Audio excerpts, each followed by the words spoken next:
Sometimes things happen in life that can't be reversed, and they usually happen when you least expect it. Death will always find a way to get closer to you, and the most intriguing thing is how exactly it will do it. You can die even from someone you truly loved, and from whom you did not expect a blade in the heart. As a result, life can end in an instant, even when you haven't really lived it yet. This is called fate. Luckily, this kind of thing rarely happens in the real world and can only be experienced in video games. Nowadays, you can find quite a few games of this genre, and all of them go through a stage of careful development and fixing of bugs that appear at the most inopportune moment. One of these people, who are called developers, was Kim Woo-jin, who worked as a character designer.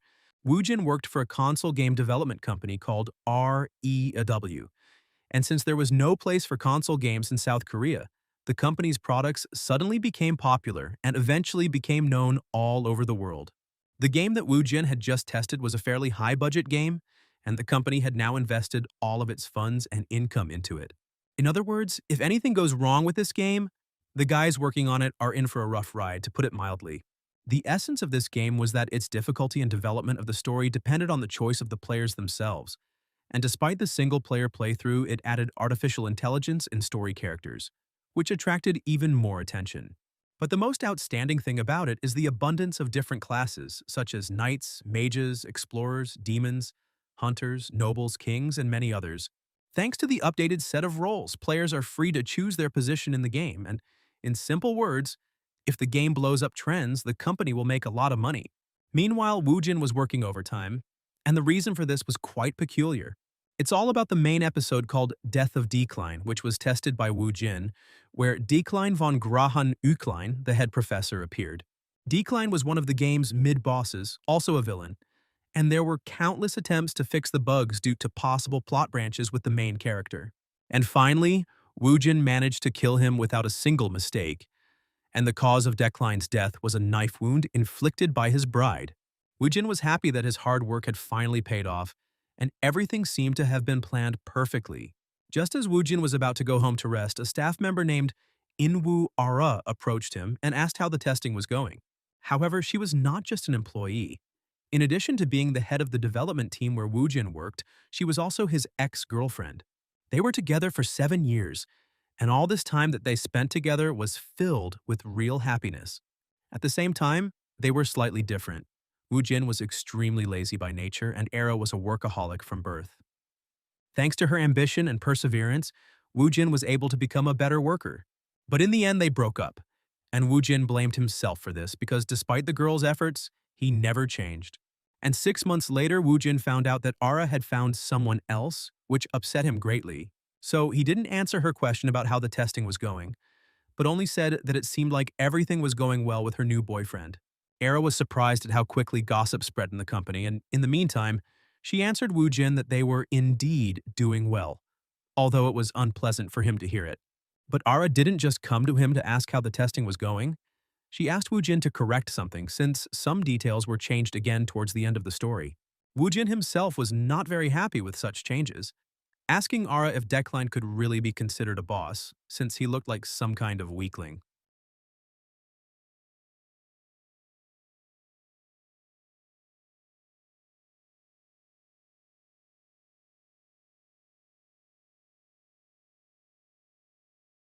Meanwhile, she also said that the prototype for this character is Woojin himself, which surprised him quite a bit.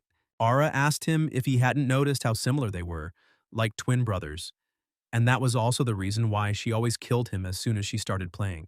However, Ara still wanted to ask him how the testing was going, and Woojin noted that the game itself was fun, but he didn't like that the fate of the entire company depended on its success. But Ara assured him that there was no need to worry about it, because the game trailer had blown up all the charts, so their project was primed for success. However, they were unable to continue the conversation because just at that time Ara's boyfriend drove up to the company's office and was already waiting for her by the car. After that, Ara wished him luck and left, which made Woojin feel like a loser to some extent. As a result, while the rest of the staff were resting, Woojin continued testing the episode with Decline. He was also not thrilled with the way the artist had portrayed him, wondering if he really looked like him. Decline himself also had 6 attributes, and he also had the combination of Prodigy and Standard Mage. When Decline was a child, he was called a genius of magic and put on a pedestal, but in reality he was a rather mediocre magician, average among children of his age. However, due to his arrogance and belonging to the nobility, he eventually became an unbearable person. However, as the story progresses, he should become even stronger, although at the moment he is surrounded only by haters. Woojin began to think that maybe Decline should add some extra attribute or character trait, something unnoticeable. And since the character would only be modeled after Woojin, he decided to add understanding to Decline, then Tycoon and Midas Touch, and without stopping, he added sharp vision and Iron Man to him. In the end, Woojin gave him all the good traits, which made him feel awkward, and he decided to return everything to the way it was so that there would be no problems. Woojin was about to put everything back and go to rest when suddenly he received a new message. Developer Rain, the author himself, wrote to him and asked how the testing was going, to which Woojin replied that if he wanted to make changes, he could do so now, but Rain replied that he just wanted to take a look. Woojin was surprised that Rain really wanted to watch the game right now, but he said that it wasn't exactly like that and asked him to look out the window. Woojin didn't quite understand what Rain was talking about, but when he looked out the window, he was extremely surprised to see how suddenly and strangely the sky had changed. He didn't understand what was happening and what kind of strange hole had formed high in the sky. At that very moment, something strange began to happen. Some powerful energy penetrated into the ordinary world. At the same time, something incomprehensible began to happen to Woojin, as if someone was changing his mind, and he himself was being transported somewhere. Without realizing it, Woojin became the same Decline he had been testing all this time. He heard a previously unknown voice that said that one must always be on guard with Decline because he was someone who could not be tamed. And even if he looks like a fragile boy now, at any moment he can do something incredibly terrible. After all, at the moment, Decline simply underestimates himself, but the time will come when he will understand what he is truly capable of, and that he is a real villain. Woojin's rebirth into his new body has been turbulent, and so far all he has been able to understand is that he has been here for several days, and now he sleeps in his new bed day after day, which the rest of the family were not particularly happy about, not understanding why he locked himself in because of some woman. After that day with the appearance of strange clouds, he woke up in a new body, and a week has passed since then. Woojin found himself in the world of the game that he himself created, becoming Decline. He was convinced of this when he saw the painfully familiar landscape around him, and, most importantly, the worst character in the entire game. A character who cannot avoid death no matter what he does, a person who is destined to die. Thus, Woojin became a villain named Decline, supposedly his own real-life prototype. A week had already passed since his appearance in the New World, and he had spent all this time in his chambers in the Eucline estate. At first he thought it was all just a dream because he had been working overtime for a long time and had not had a proper rest. But after a few days, the sense of reality forced him to admit the truth. Woojin began to wonder if he had died from that lightning strike and ended up in the afterlife. But whatever the case, he knew one thing for sure. As strange as it may sound, Woojin became the villain of the game he himself developed. Moreover, Decline is the intermediate boss of this game, whom the player is destined to meet no matter which path he chooses, because he is the root of all problems, the enemy of everything and everyone, as well as the source of pain for countless characters, which made Woojin even more confused, not understanding why he became this hero. Meanwhile, there was another problem, which was that he had no idea what part of the story he was in, and only knew the amount of mana available to him. But even that did not understand how quickly it was being used up. During the game testing, everyone, including Woojin, tested it thousands of times. And in all those tests, Decline only survived once. He was created only as a villain, who was supposed to play the role of an intermediate boss and die. In addition, the girl who had visited him earlier brought some papers. These were Decline's own research, where he explained the basic understanding of magic and the handling of mana. The girl's name was Uriel von Grahan-Öcklein. She was Decline's half-sister and also the head of the Öcklein family. One interesting detail is that Uriel was not on the best terms with Decline. And the girl she mentioned then was most likely Julia, who was also Decline's fiancée. Meanwhile, before leaving, Uriel said that she would leave him all these papers, and if he did not want to lose his position as professor, he should stop crying and get down to business. On top of that, Decline is a professor, and today he has 2 lectures to give, and the problem is that the new Decline has never given them before. But there was something else interesting. After his rebirth, he began to see texts above his head, a kind of quest for advancement. If it weren't for Uriel, he would have continued to lie in bed doing nothing. But because of her, he is forced to do something, and there are several outcomes in which Uriel becomes the cause of death. As a reward for completing the quest, he would receive plus zero point 0.5 store currency, which was quite useful, although he still didn't understand what exactly he was supposed to do in the lecture. And at the same time, he worried in vain because even earlier, Woojin added to Decline the attribute of the unique class understanding, the ability to understand anything, activated by mana. He previously gave Decline this attribute so that he could gain at least some empathy, and since this skill is unique and appears much later in the game itself, it most likely has hidden effects. However, he will be able to find out about this later, but now his main task is to successfully conduct the lecture. Usually, Woojin felt extremely uncomfortable in such clothes, but now, being in Decline's body, everything felt different, and he felt comfortable and quite elegant. In addition, another of Decline's attributes is blackmail and nobility, as well as sense of aesthetics. And on top of that, he had the feeling that everything around him was telling him that this body now belonged to him. And on top of that, he also couldn't break the rules that Decline adhered to. After all, what used to seem uncomfortable is now the norm for this body, and despite the fact that its main purpose remains collecting information, this walk to the first lecture feels suspiciously natural. Now he is no longer just a game developer whose girlfriend left him after 7 years together, but an outstanding and valuable nobleman. Although for him this was no consolation at all. Of course, Woojin is a common name for a South Korean man, but objectively he was tall and quite attractive. And if we recall Ara's last words about him, then he is pathetic and lazy, to put it mildly, a fool, and he will never forget these words. However, his life looks different now, and perhaps because of this he will be able to change something. However, as soon as he saw an expensive car, he immediately remembered Ara's new boyfriend, which really infuriated him. As soon as Decline got into the car, he noticed a strange young man next to him, whom he had not seen before. This young man turned out to be his assistant, who had been under his command for 3 years, and he was surprised that Decline did not recognize him. He handed him the documents, and Decline assumed that it was material for a lecture, but it turned out to be a script. It contained all the necessary information from beginning to end, because it would be strange to think that an assistant prepares lectures himself. Decline wanted to praise his assistant, saying that he had done an excellent job, and at that moment the space in front of him seemed to begin to distort. However, he praised the assistant for the work he had done, which surprised him, and even the driver. They could not believe that Decline had just complimented someone. Decline wondered how disgusting a person he was, since his gratitude caused such amazement in everyone. He had experienced a similar feeling when he left the estate, and it seemed that Decline's consciousness was gradually mixing with Woojin's consciousness. Meanwhile, he finally arrived at the Imperial University, Decline's workplace, and then went to the Roteo Hall mentioned in the letter. The Roteo Hall was a lecture hall where Decline himself taught, and many students were waiting for the moment when they could attend his lecture. Entering the hall, he introduced himself and said that he was taking on this task as the head professor of the university's magic tower. Declan really looked quite attractive and mysterious at first glance, so almost all the girls were delighted to see him. However, not everyone liked him. Some, on the contrary, hated him so much that they wanted to kill him, because Decline was an old enemy of the father of one of the students named Ifrin.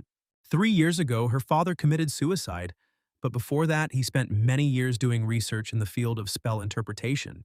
And after someone extorted his dissertation, he lost heart and decided to commit suicide. This man who stole his dissertation was known to everyone as a genius spell interpreter, and that man was Decline. But then Ifrin was not able to change anything, because after her father's death, she was left completely alone.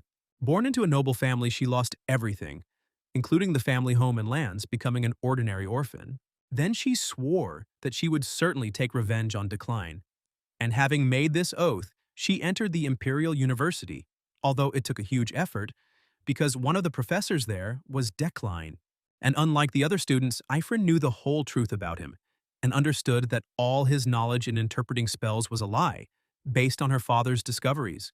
Anger filled her, and she couldn't understand how, after everything he had done to destroy her family, he could stand here so shamelessly, taking the place that was meant for her father. She intended to reveal the whole truth right now and kill Decline, but she was forced to restrain herself because in order to overthrow him, she needed to prepare well. And all for the sake of planning the perfect revenge and taking revenge on Decline for everything he did. At this time, Decline began his lecture, introducing himself again, and also saying that he was a monarch mage who controlled the elements. There were 11 ranks among mages, and the monarch occupied the fourth. He told the students that in magic there are 3 major attributes and 9 types, among which the attributes are considered to be the primary sources, which are the basis of all magic, and also elements that have a physical composition and matter, which is something in between them. As for the types, they are summoning, spirits, destruction, support, strengthening, manipulation, flexibility, charms, and the last one is harmony. The first lecture of the new deckline goes very well, despite the fact that it was Woojin's first lecture, and he didn't understand anything about magical theory. Everything that was happening was absolutely clear to him. Plus, blackmail and nobility makes all the students focus on him, and elitism keeps them interested and makes them maintain eye contact, and it all seems pretty natural. It is safe to say that the current deckline has all the qualities of a good teacher. Meanwhile, he told the students that magicians usually store mana in their heads, in the place where it is easiest to imagine a spell. Knights accumulate mana in the heart and conduct it throughout the body using blood vessels. There is also a core where the internal mana mixes with the external one. This is the most universal place for storing it. He wanted to convey one simple message to his students. Hard work is important, but if they don't have talent, they should make their choice very carefully and focus entirely on it. He himself didn't think that one day he would give out such advice because, to tell the truth, Decline wasn't such a talented character. Even though his current mana reserve was 3,375 points, there was a mage in the world who had a reserve of 30,000 points. In the end, Decline gave the students advice that he himself should have heeded, and by then, the lecture was drawing to a close. However, the last part of it looked rather dubious, and he was not sure whether it was worth voicing the final fragment of the script, because the previous Decline would hardly have done it. Finally, Decline should have asked the students if they had any questions, and if it had been his old self, he would have simply declared the lecture over and left. But now he had Wu Jin in his body, and his pride allowed him to ask.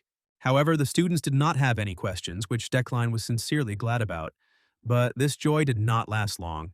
One of the students said that a strange spell was found in the dorm last night and everyone thought the devil was behind it. So she wanted to ask the professor's opinion. To this, Decline asked if she was really a student at the university's magic tower, reminding her that everyone had to introduce themselves. He told her that he was not going to answer questions from a child who did not know the basic rules of etiquette, which surprised and angered the girl even more. The real reason why he didn't answer her question was because the understanding skill used up too much mana. As a result, he had already spent 1,300 mana points to understand the lecture scenario, and he was terrified to imagine how much it would take to learn that spell. However, Ifrin was not going to give up and was determined to go to the very end.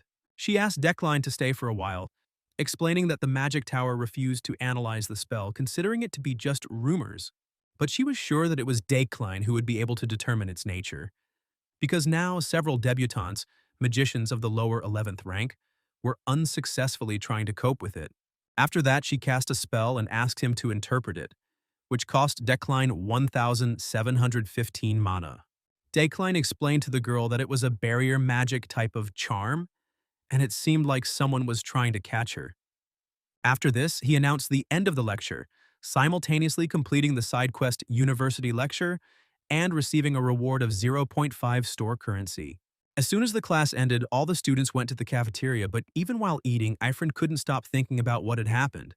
Then, during the lecture, she used a mysterious spell to make it look like Decline's skill in interpreting magic was a lie. From the expression on Decline's face, it was clear that he was a little confused, but he still managed to make her look like a fool without manners. However, he was able to recognize that it was barrier magic. And although it was quite complex in structure, most spells like this required parameters, and determining the type without them was extremely difficult. Ifrin had simply brought with her an unidentified spell that had been painted on the dorm door the night before, and at first it had seemed to her to be a jumbled spell that seemed to enhance the search skills of newcomers. At that moment, a friend happily ran up to the girl and told her that yesterday's spell on the door really was barrier magic. The friend did not hide her delight, noting that Ifrin was truly amazing, because the others were afraid to ask Decline about it. But she was able to. This left Ifrin even more shocked, and she no longer understood what was happening. Ifrin hadn't intended to make Declan look like a fool, but in doing so, she only further cemented his reputation. Meanwhile, this semester he also taught a lecture where one had to defeat one's enemy to defeat everyone, and Ifrin saw this as a new chance to stop him. Be that as it may, her goal remained revenge on Declan, and for this she was ready to do anything without the slightest doubt. Declan was glad that everything went more or less smoothly because the situation could have turned out much worse. The moment he looked at the spell, his understanding skill worked on its own, and just one glance at that complex spell circle with intertwined lines was enough to almost completely exhaust all of his mana. But even he couldn't understand the essence of this spell, and even if he had twice as much mana, he still wouldn't have been able to decipher it. But nothing bad happened. Meanwhile, he met someone he had only seen hundreds of times on a computer screen. White hair, light eyes, all this unmistakably pointed to her, Julia von Dia Freuden, his bride and future owner of the highest knightly title. Julia asked how he was doing, and Declan answered without hesitation that he was doing well, which angered the girl considerably. She didn't understand how he could be doing well after breaking the promise they made to each other just a week ago, but Declan had no idea what he was talking about. He replied that he didn't understand what she was talking about and tried to avoid the conversation, but Julia stopped him, asking if he was trying to run away again like he had then. Declan realized that he couldn't avoid the dialogue and asked her to remind him what promise they were talking about, citing the fact that due to his recent fever, he had completely forgotten everything. Then Declan and Julia promised each other that they would be honest, admit all the lies and deceptions they had committed so far, and that even if the world began to collapse, they would stay together forever. Julia was disappointed that Declan had forgotten such an important moment for them, and only coldly said that he had not lived up to her trust. After that, as if nothing had happened, Declan walked on and Julia could barely contain her anger. Their engagement itself was arranged for practical reasons. He was a talented magician, she was an outstanding knight.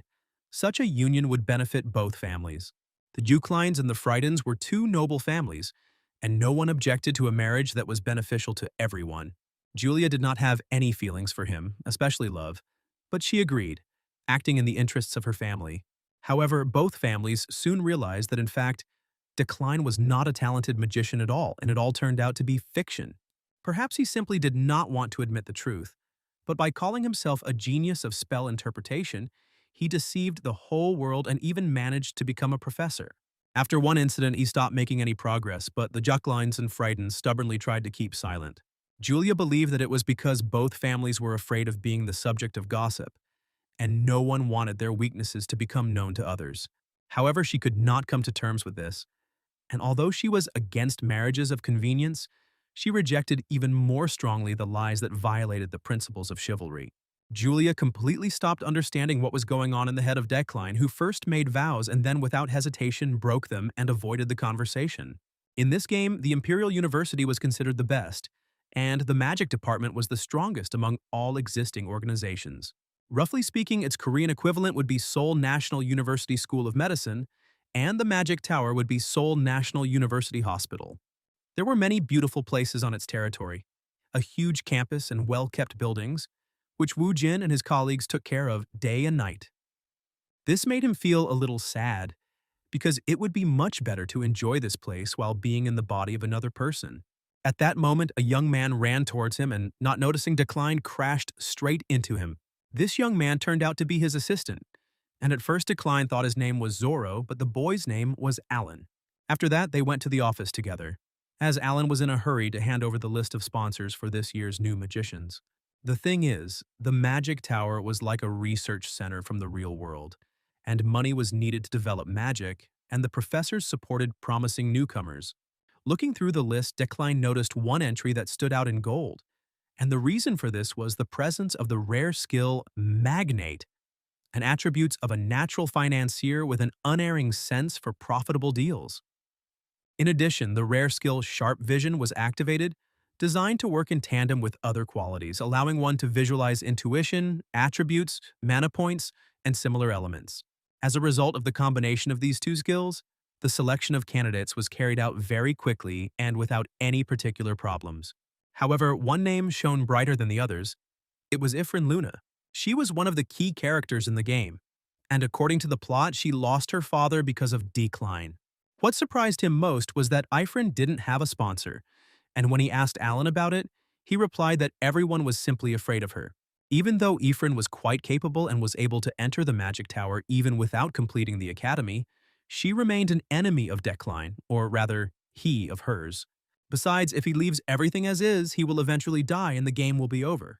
In the game itself, Decline can die in a variety of ways, from a sword to the heart, to a stick to the head, to poisoned wine. Even the strangest thing, a bomb explosion, is also possible because, no matter what the method, the fact of his death is inevitable. And if Woojin wants to survive in Decline's body, he'll have to make a choice that the original Decline would never have made. So he told Alan to send one letter and pick up a couple of books for him on the way. In order for the new Decline to survive in such a cruel game world, he will need a huge amount of money because this is the only way to avoid many deaths. Investing in mages is one way to earn money, but it is still not enough. After all, this world is full of people who hate him, and each of them will try to get rid of him at any opportunity, which is why he needs to find a way to survive. And to do this, oddly enough, he will have to become much stronger. However, Decline had only mediocre talent, and with his current capabilities, he would not be able to cope with the coming threats unless he prepared properly. The only thing that can help him survive a series of deadly events is his skills.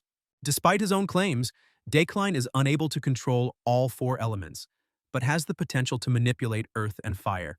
The combination of earth, fire, and metal creates an attribute called Midas Touch that consumes the owner's mana to unlock the target's potential. Thus, Decline's talent for metal manipulation allows him to use levitating blades controlled by chi. And although it sounds impressive, in reality it is ordinary telekinesis, which is not very common in this world, but through metal manipulation, Decline will be able to compensate for weaknesses. But to do this, he needs to understand how it all works, so first of all, he decided to study the theory in order to master the manipulation of objects. After reading a bit, Decline understood some things, and the time came to test everything in practice. He then felt the materials and spell bases for basic telekinesis flowing straight into his mind. After this, he finally managed to lift the object using telekinesis, and he remembered everything about its use, eliminating the need to cast a spell.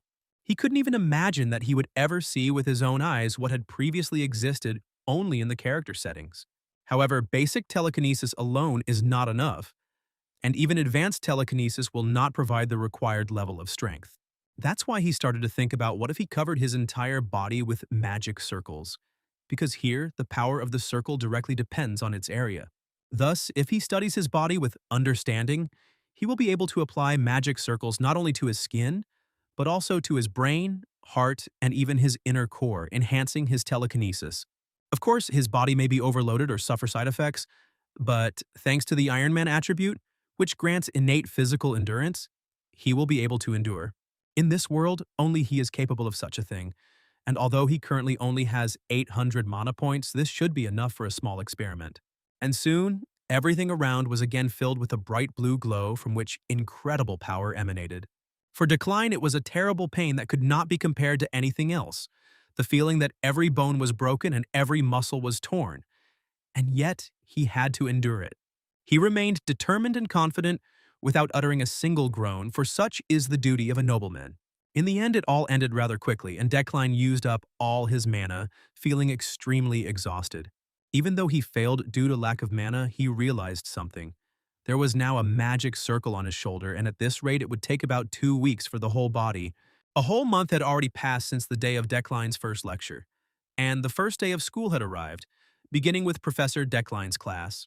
Arriving at the location of the lesson, the students were quite surprised to see a sign informing them that the professor wanted to test their abilities using local elements. This caused confusion among the students since Decline was not around, and they decided that it was someone's prank. Ifrin wasn't thrilled either, but she fully expected this, since Decline is an irresponsible person. At that moment, she was pushed by an unknown girl who seemed to have known Ifrin before, but now did not recognize her. It turned out to be Sylvia von Josephine Elade, whom Ifrin remembered from one unpleasant episode from the past, but decided not to start a conversation with her. After that, Ifrin went to explore the area and fulfill the conditions of the task, while remembering that strange meeting. The thing is, 10 years ago, fearing Ifrin's father and her potential, the Alade family sent an army to surround their estate and intimidate them. Ifrin couldn't believe that after everything that had happened, Sylvia really didn't remember her. Suddenly, her formation was destroyed, and Ifrin felt something draining her mana. Looking to the side, she saw Sylvia, who had built a castle several times larger than her own. An unhappy Ifrin approached Sylvia to ask her what she was planning, and why she took all the mana that she had collected herself. However, Sylvia simply ignored Ifrin, which made her quite angry. So, Ifrin decided to go to extremes and remind Sylvia of their long-ago meeting, asking why she pretended not to know her. Even though Sylvia continued to pretend she didn't know her, Ifrin didn't back down and reminded her of how many years ago their family had intimidated her relatives and forced them to give up magic. She then asked Sylvia if she really thought that Ifrin had come here just to steal her glory, to which she replied that she had no idea who she was. However, Sylvia said that she remembered her father, a cheeky former nobleman. As soon as she mentioned this and said that he was dead, Ifrin seemed to change before our eyes. Ifrin did not hold back and wanted to teach Sylvia a lesson for her dirty words about her father, and all the students watched this scene.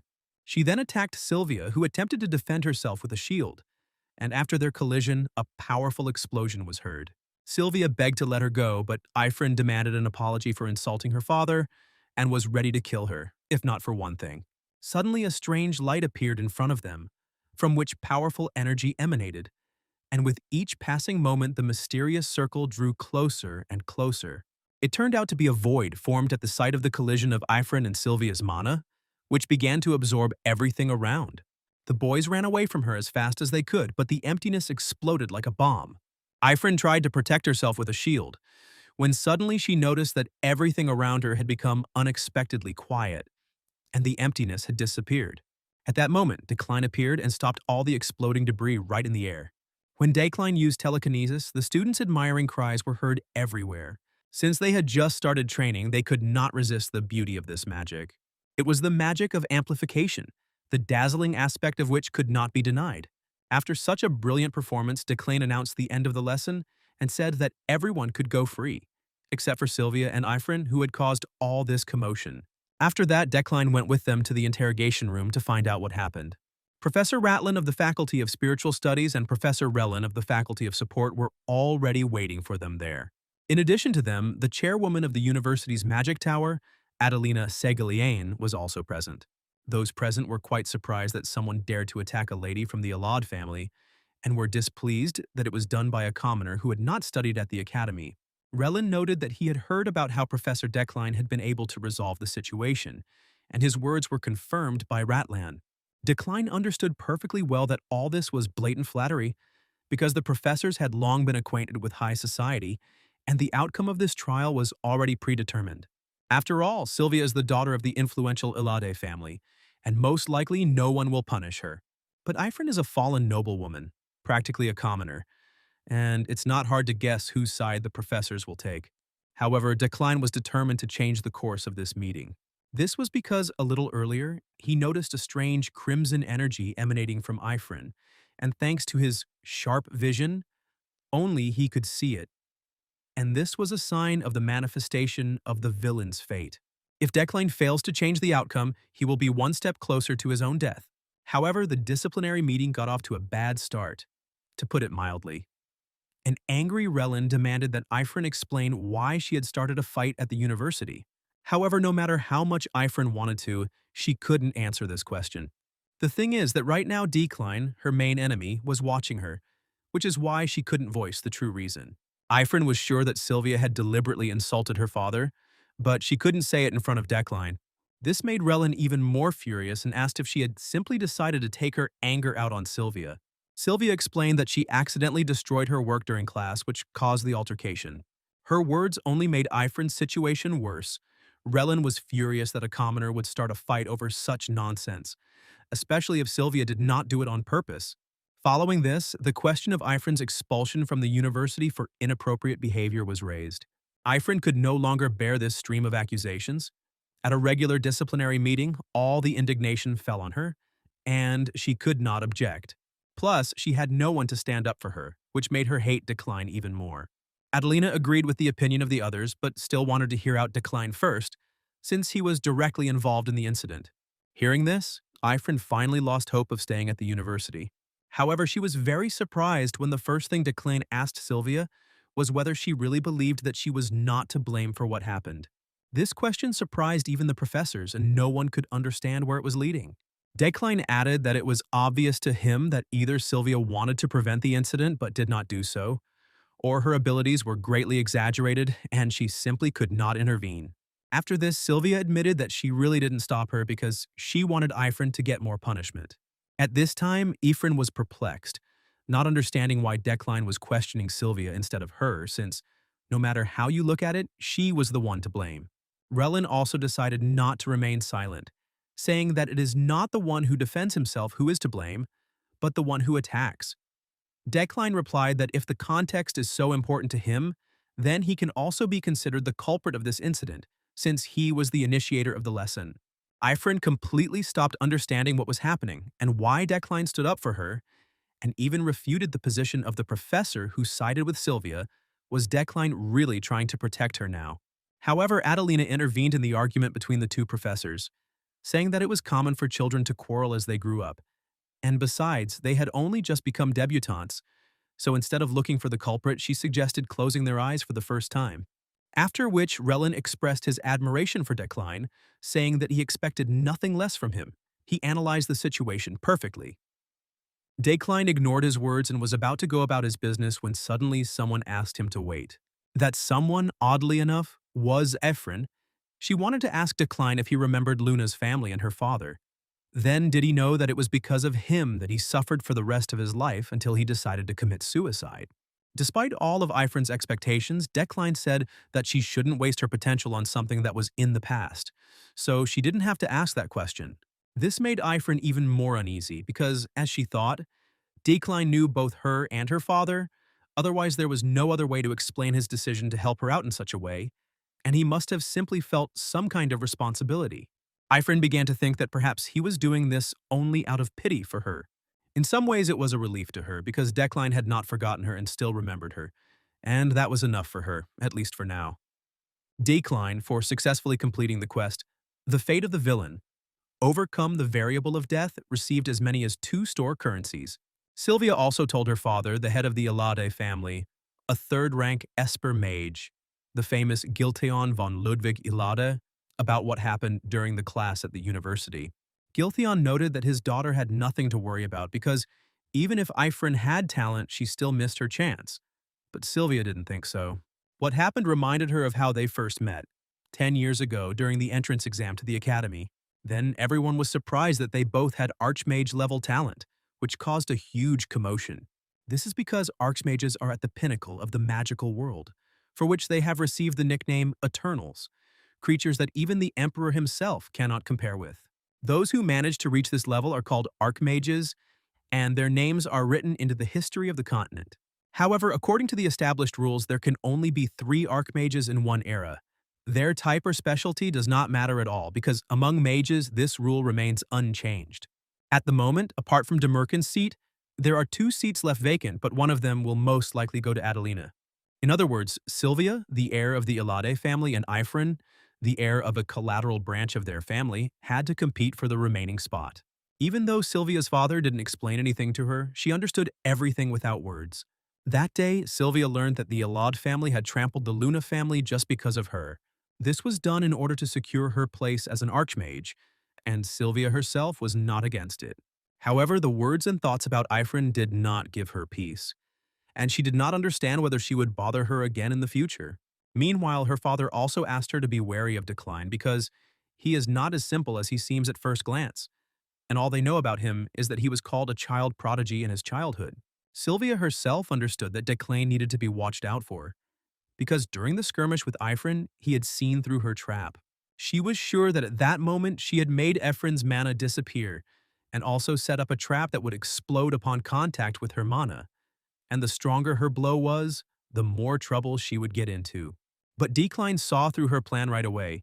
Even though she checked for all the signs of magical surveillance in the room itself, he still forced everyone to come to a compromise instead of blaming her for everything. It was as if he was telling her that he knew everything she had done and was asking her to play along with him. It was a threat that Sylvia could not help but accept. At first, she thought that Decline was an ordinary arrogant professor whose talents were slightly above average, but she was deeply mistaken, which made her feel uneasy. After that, Decline aroused her interest and she wanted to know who he really was. Several days have passed since then, and Decline has never regretted his decision to support Ifrin, because thanks to this, he managed to avoid variable death and also received store currency. He also couldn't have imagined that the student who asked that question would be Ifrin, although she was extremely hostile towards him that time. Decline thought that perhaps Sylvia might hold a grudge against him because of what happened, but he simply had no other choice. Now he's heading to a social event, and while he'd rather avoid them, he can't pass up the opportunity to earn some extra store currency. Also, at least 5 currencies are required to access the shop, which is why Decline needs to keep a close eye on the characters present at the Flower of the New City event. Upon arrival at the event, Decline was greeted with honor as a professor. Everywhere you looked, there were a lot of high-ranking aristocrats as well as many rather familiar faces. He was most surprised to see Ehelm, whom Woojin had modeled himself. But at that moment, a man approached him, who was extremely glad to see him and wanted to talk to him, since his son just happened to attend his lectures. However, as soon as everyone heard Decline's name, a crowd of people immediately rushed towards him, wanting to talk, which he was not particularly happy about. At this point, something more interesting happened for Decline. He heard someone in the audience express their admiration for Lady Ganesha's achievements in the Continental magazine. After which Decline immediately went in search of Ganesha and wanted to meet her as soon as possible. But, unfortunately, he could not find her in any way, trying to remember where he heard her mentioned. At this moment, Ganesha was watching him from the second floor. She herself was not just an adventurer, but was the 5th most powerful character at the beginning of the story. After looking around a bit, Decline was finally able to see her and was about to approach her. However, his plans were interrupted by Ehelm, who wanted to talk to him, since the last time they saw each other was quite a long time ago. Ehelm von Garion Rewind himself was an imperial elite mage monarch of the 4th strongest rank. And to be more precise, he didn't so much want to talk to him as to provoke him, reproaching Decline for not having advanced his research one step in the last 3 years.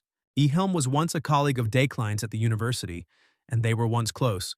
But after Decline received the position of chief professor, Ehelm harbored a grudge against him. Perhaps this provocation on his part could have influenced the original Decline, but to Woojin it seemed meaningless. And yet, Ehelm was right because such rumors did indeed circulate. Additionally, while he was talking to Ehelm, Ganesha suddenly disappeared, causing Decline to be slightly irritated. After which Decline expressed a couple of his not very flattering wishes to Ehelm and left, asking him to leave him alone. For the rest of the time, Decline wandered around the area trying to find Ganesha, but it was all in vain and he already thought that his plan had failed. However, as soon as he went out onto the balcony to breathe some fresh air, he saw Ganesha standing there and was pleasantly surprised. Ganesha also pretended to be surprised by their sudden meeting, asking Decline if he had been looking for her all this time. Decline replied that he was just a little lost, but Ganesha, laughing, said that she knew he was looking for her because he had something to tell. Ganesha also apologized for that mission, saying that she had returned the deposit and the penalty to him, so she asked him to turn a blind eye to it for the first and last time. That very mission was to bring Decline a child with magical talent. This is another black page in the life of the villain. Ganesha also said that, in truth, she did not want to give him the child at all because she had become too attached to her. The thing is that old Decline tried to compensate for his shortcomings with the help of a talented child, and therefore asked Ganesha to find such children. Meanwhile, Ganesha also had a question she wanted to ask Decline: how long he was going to live like this. It made him think a little because old Decline happily accepted praise from those who were of no use, who had destroyed all connections and hurt many for the sake of his glory. Therefore, in response to Ganesha's question, Decline replied that he would now live differently, one might say. He was starting a new life. Ganesha was quite surprised because she certainly did not expect such an answer and was prepared for the fact that he would try to kill her for failing the secret mission. Decline was very surprised by what he heard, because how could he possibly resist a girl with the highest level of combat abilities? Woojin wasn't sure about the original Decline, but Ganesha wasn't called the one who could kill with just one swing of her hair for nothing. She possesses the attributes of invulnerable body and master of all martial arts, and is also a warrior and adventurer who has reached the peak of physical strength. Because Woojin now occupied Decline's body, He most likely didn't have time to send assassins after her, otherwise she would have already been dead. While he himself had imagined it differently, he nevertheless managed to achieve his goal at this networking event. Now, seeing no point in staying, Decline decided to leave, saying goodbye to Ganesha. Ganesha also asked him if everything was really okay and if she should expect any assassination attempts, to which he replied that it was absolutely tasteless and left. As Ganesha said, Decline could use the power of the Euclines to put pressure on the guild, but that would create more variables leading to his death. At that moment, he also completed the quest, but it said that he avoided, not prevented, the death variable, which meant he should be more careful. Also present at the event was Riley, Julia's relative, and a rank 12 debutante adventurer.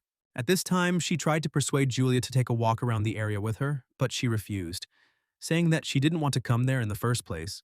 Riley then asked her how things were with that man, without mentioning Decline's name. Riley confessed to Julia that she heard about what happened, and it makes her worried about her. Julia replied that things were bad, and at that moment, turning around, she saw Decline coming down the stairs. However, Decline pretended not to notice her and decided to leave the event, which greatly surprised those present because everyone knew how much he loved such meetings.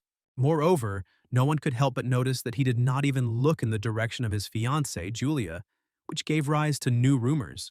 As a result of Decline leaving the event earlier than usual, people assumed that the reason was his rift with Julia. Woojin himself, who was in Decline's body, was not aware of his tastes, but after leaving the event, he completed the quest and earned some store currency. A week has passed since Decline attended the Flower of the New City event. During this time, in addition to daily exercise and basic telekinesis training, he realized that he lacked stamina and began physical training. The reason for this was that he had recently almost died. A couple of days ago, when he tried to use a more powerful spell again, something unexpected happened. And if he were an ordinary magician, he would certainly have died. But he survived only thanks to the attribute Iron Man. After meeting Ganesha, he wanted even more power, and tried to enhance his metal manipulation by adding fire control to his body to his telekinesis. During this upgrade, he attempted to transfer the essence of the spell into telekinesis, a method that would shorten the time it took to learn magic. But it came with a price. So, given the amount of stress he puts on his body, he realized how important physical training is. After that, Decline's life changed a little. Now every morning began with training, after which he went to work. Alan was already waiting for him near the office, hurrying to give him a letter from the Magic Tower. And the sender turned out to be the qualification board for professors of the Magic Tower, which slightly unsettled Decline. The letter informed him of a formal hearing on the results of his current research that would take place in 6 months, and the panel wanted him to prepare all the relevant documents. And since they decided to hold a formal hearing, that means Decline's research had reached a dead end long before Woojin took his place. In the game itself, Decline has always been a professor, and if the quest requires him to remain one, then losing his position could be a point of no return. So he really hoped that he would be able to find at least something in Decline's laboratory. However, when he entered, he saw nothing but chaos. It felt as if no one had been here for a long time, and it was unlikely that it would have been in such a terrible state if old Decline had at least occasionally looked in here. As he wandered around the lab, he noticed that the pile of trash on the floor looked slightly unnatural. He was sure that someone had left this pile of trash here for a reason, and thanks to his telekinesis skill, Decline was able to pick it up without touching it. Under a pile of rubbish was a book in which all the research results were encrypted so that no one could steal them. However, for someone with the understanding skill, deciphering the entries in the book was no problem at all. Following this, a blinding golden light appeared around, most likely due to the fact that the research was simply incredible. And thanks to the combination of magnate and sharp vision, Decline realized that this was a real diamond. However, old Decline never managed to finish the research. Some pages were torn out, there were gaps in some places, and in some places there was a completely incorrect theoretical part, but even so, the magnate considered him a genius. But what surprised him most was that among the pages he found a pendant with a photograph of Ifrin and her father. From this, he realized that Father Ifrin was trying to hide this work while continuing to work for Decline as a researcher. The Luna family mages themselves hated Decline because it was because of him that Ifrin had to experience all the hardships of life. However, the new Decline was already determined to complete this research with the help of understanding. And if he really succeeded in doing so, he would include Father Ifrin's name in it as a co-author. At the same time, a couple of guys gathered in the campus coffee shop, or rather commoners who wanted to prove their worth. Ifrin was with them, even though she used to be a noblewoman. Now she has neither a home nor land, so she is considered a commoner. The other guys wanted Ifrin to become a representative of the common people, because she also suffered at the hands of Sylvia. The guys also wanted to create their own club for their activities, but this required permission from the professor, and it was unlikely that anyone at the university would agree to this. They considered asking Professor Relin or Carmel, but they quickly remembered that they were staunch opponents of the commoners. So they decided that it would be a good idea to ask Ifrin to talk to Decline. Ifrin herself didn't quite understand how it all came to this. The boys thought that Decline was the best option for them, because he was a fairly fair professor and despised both nobles and commoners equally, and he also protected Ifrin. Ifrin didn't really want to talk to Decline despite all the guys' persuasion. After this, Ifrin decided to simply run away, saying that she had things to do, but the guys did not give up and continued to try to persuade her. Suddenly, Julia, who was running after her, stopped and grabbed Ifrin's hand, and she didn't understand what was happening. However, when she raised her head, she saw that Decline was standing right in front of her. However, Decline himself did not react to this meeting in any way, but simply walked past. Ifrin still decided to ask the professor to sign permission to create a club, which made her very nervous. She also apologized for the disturbance, explaining that the other professors would never approve of a commoners' club. However, Ifrin worried in vain, because Decline was not at all against it, and, taking the piece of paper, signed it, telling Ifrin to send all the details regarding the club to his office later. This came as a real shock to Ifrin. She couldn't believe that Decline agreed so easily. On the one hand, she was happy, but on the other, she did not understand the professor's motives and the reason for his kindness. After this, the guys went to a lecture by Decline in which he talked about understanding pure elements. Ifrin couldn't stop thinking about what had happened, trying to understand why Decline was treating her like that. Perhaps it was guilt or even sympathy. Besides, it was he who drove her father to suicide, and it is difficult for her to believe in the sincerity of his actions. But if he really realizes his guilt, then Ifrin wants him to confess to what he did. Julia, watching Ifrin, became worried and asked if everything was okay, telling her not to pay attention to others, but Ifrin did not immediately understand what she was talking about. Turning around, she saw that Sylvia was sitting at the next desk, and next to her was her friend, who looked at Ifrin with disdain and constantly whispered something about her. After that incident in class, it's safe to say that Ifrin became enemy number one for all the nobles. But it wasn't just the atmosphere that had changed. It seemed that Decline's lectures themselves had become different, because this time he talked about magic circles, emphasizing that every stroke in them has meaning. He explained to the students that even 2 strokes could change the color of a spell, and that today they would learn a spell called Flowing Flame. Ifrin's feelings were right. Previously, Decline had given lectures only for the sake of status, but the classes taught by Wu Jin were a real demonstration of magic. With his creativity, he helped students understand the material better, and all the debutantes who attended his lectures were amazed. The same thing happened to Sylvia, who had long forgotten the joy of learning because of her innate genius. Decline also noted that the magic circle he shows is for summoning water. But if you combine it with a fire circle, you get a very interesting reaction. The flames, like water, began to flow across the surface, as if they had merged into one. The spectacle was truly breathtaking, and the students could not take their eyes off the beauty of magic. Most magicians who are considered geniuses use intuition when casting spells, and theory is just a form for them.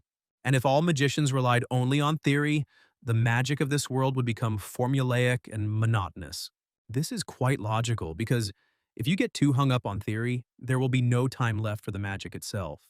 Trying to understand it only through theory is extremely ineffective, because then there will not be enough time for practice. And this is the paradox of magic. To become an elite magician, one must develop intuition, but even the elite cannot explain its nature. Giving a lecture focused on theory is almost impossible for a man whose reputation as a genius is in doubt. However, this approach appealed to the students, and many tried to listen more attentively to Decline. After the lecture, Ifrin went to the dormitory, and when she approached the door, she saw many insults addressed to her. She also noticed a letter under the door, or rather a sponsorship certificate. However, she decided that it was someone's prank, since neither the Ilad family nor Decline would sponsor her. But she thought that complaining about the fake would benefit her, because she could get a reward for it. She went to the magical administration and was shocked to find out that the certificate was real. This not only surprised Ifrin, but also made her very happy, because she did not know who had decided to support her. However, she wondered who would dare to sponsor such a problematic student. Out of nervousness, she packed an emergency suitcase, fearing that someone would find out about her 100,000 elnei. That's 100 million won. She was truly frightened by this amount, and she even began to suspect the office employee of attempting to steal. Still, Ifrin was happy because someone had finally recognized her talent, and that became a strong motivation. Meanwhile, Decline went to the Treasure Island auction, which Uriel was not at all happy about. It was all because he had spent 10 million elnei there last year, and she wasn't going to forgive him for new problems. He arrived in the city of Luton, where the famous auction was taking place, hoping to buy a long-desired item. When he first chose telekinesis as his primary magic, he realized that he lacked a special metal. He currently uses a wooden steel object, but this is only a temporary measure. And today, the very thing he needed was put up for auction. As a respected nobleman, he headed to the VIP room, where he unexpectedly met Julia, a meeting he wanted to avoid. Julia wasn't thrilled about his appearance either, but she decided not to ignore him. She said she hoped he was doing well, as she had heard him send 2 young mages to disciplinary proceedings. Decline replied that this was no longer news and asked if she was trying to accuse him of something. Julia explained that they were newcomers and asked if he was really ready to ruin their dreams. She added that one day he would have to answer for everything, and this was her last advice to him: not to repeat old mistakes. These words became farewell and meant that Julia wanted to completely cut off all ties with him. This ending suited both Declan and Wu Jin, since he didn't want to get married even in real life. Moreover, there are too many variables associated with it, including death, and he could die even on his wedding day. He was surprised that Julia came to the auction, because she is not one of those who shows interest in such events. So he asked if she had come here just to talk to him. These words made her even more angry, and she said that he thought too highly of himself, and she herself came for something for herself. Realizing that the conversation was a mistake, he said that he understood everything and asked her not to continue, although he found her behavior sweet. At that moment, a strange feeling came over him, because just now he was thinking about the danger of being near Julia. Wu Jin began to wonder if Decline's emotions were influencing him, even though he was trying to control the body's owner's personality. At this time, the announcement was made that the auction was about to begin, but Wu Jin was more concerned about what he felt. However, he decided to cast aside his doubts and went to the event. The first lot was an oriental vase created by a master from the Far East. At first glance, she looked simply beautiful, but Decline noticed a golden light emanating from her, like the work of Ifrin's father. The participants began to name their bets, but no matter the amount, the light did not go out, indicating its true value. Since he had enough funds, he decided to put aside the required amount and invest the rest, since there were 205 million elni in the account. He ended up purchasing the Ruffarina ring for 3 million, the Lucho scissors for 2.1 million, and the ancient rune necklace for 4.3 million. Julia, watching this, thought that he just wanted to attract attention to himself, and did not believe that he was spending so much for the sake of vanity. She also did not understand why he did not realize the beauty of modesty, but she had not come for that, but for the winter fire.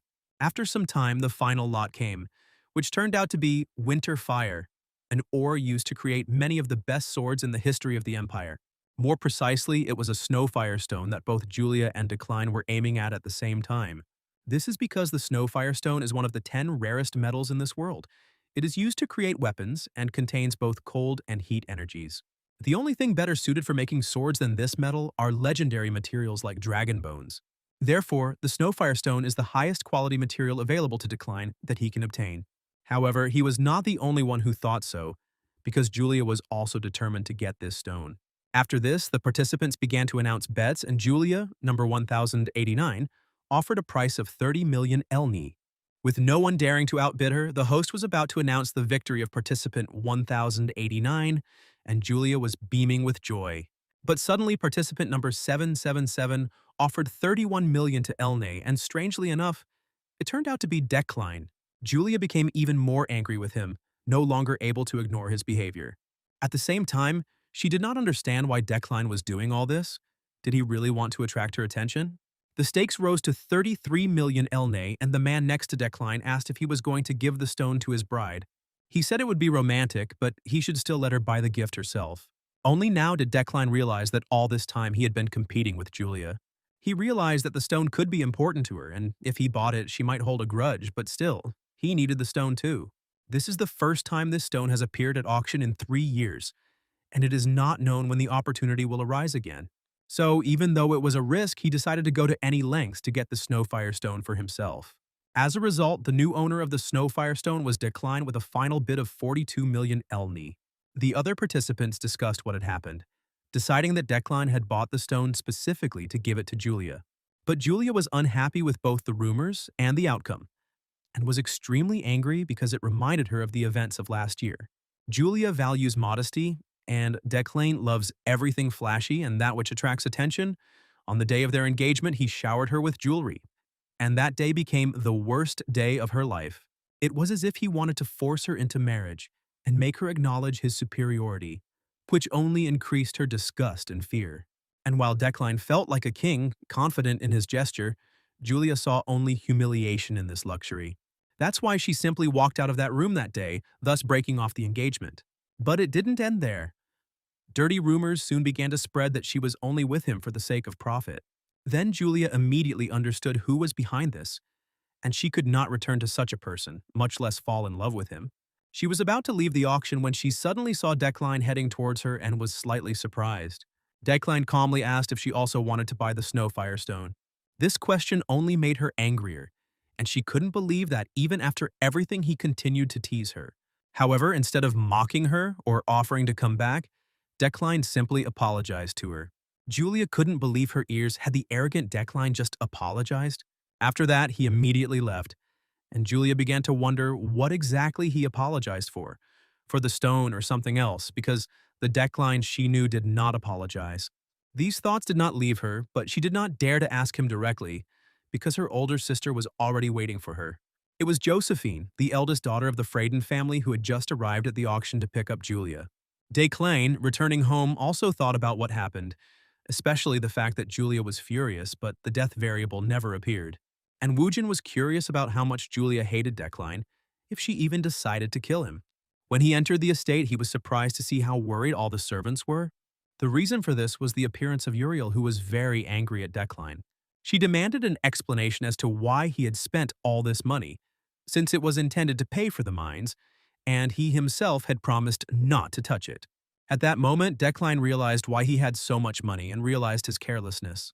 He tried to convince Uriel that everything was okay and he had bought something that would make them a profit, but she didn't want to listen to him. Uriel was furious and asked why he treated her like a trash can, expecting her to always clean up after him. After all, they were barely coping as it was. She and all the workers were trying their best to stay afloat, and he just went and spent it all. Uriel lost her temper and couldn't control her emotions, not understanding how one could be so irresponsible. The situation worsened, and at that moment, the villain's fate was activated. But besides that, he noticed a golden light in her red aura, the same one that appears when the magnate is activated. This means that if he fails to cope with the situation, he will die, but if he does cope, he will receive a huge benefit. He tried to calm Uriel down, telling her that there was nothing to worry about, but she didn't believe a word he said, convinced that she always had to pay for his antics. Besides, it was because of him that she was never able to enter university, and she still hadn't dated anyone. Because since the death of her parents, all he had done was thoughtlessly spend their money, and today he had spent a whole 150 million elni. Decline didn't know how to calm Uriel down, so he declared that he would give up his position as head of the family to her. After this, Uriel instantly became happy and forgot about everything that happened earlier. Her anger disappeared as if by magic. However, she also wondered if he had hit his head to be willing to do that, especially since Decline was willing to take a mage's oath so that she would believe him. In the end, Uriel trusted him and said that if he lied or took back his words, she would definitely kill him. After that, Uriel left, and Decline overcame another death variable and earned 2 store currencies. Decline felt a huge sense of relief, and even more so, the Woojin in his body, because if he continued to change one thing after another, he would be able to get out of the game. At that moment, Ganesha suddenly appeared, which greatly surprised Decline. The girl was pleasantly surprised that Decline's words about wanting to change turned out to be more than just empty talk. Decline was surprised by such an unexpected visit, to which Ganesha replied that she was simply passing by and could not miss such a sight. Decline noted that this was not surprising, since Uriel would be much better suited to the role of the head of the family than he was. However, Ganesha meant something completely different, because there is not a drop of Eucline blood in Uriel's blood. This surprised Woojin even more in Decline's body, as he didn't remember anything like this happening in the game. Uriel was created as a character who was Decline's half-sister, and he knew that she was not his biological sister. However, was there really not a drop of Eucline blood in her that could link her to their family? This was the first time he had heard of this.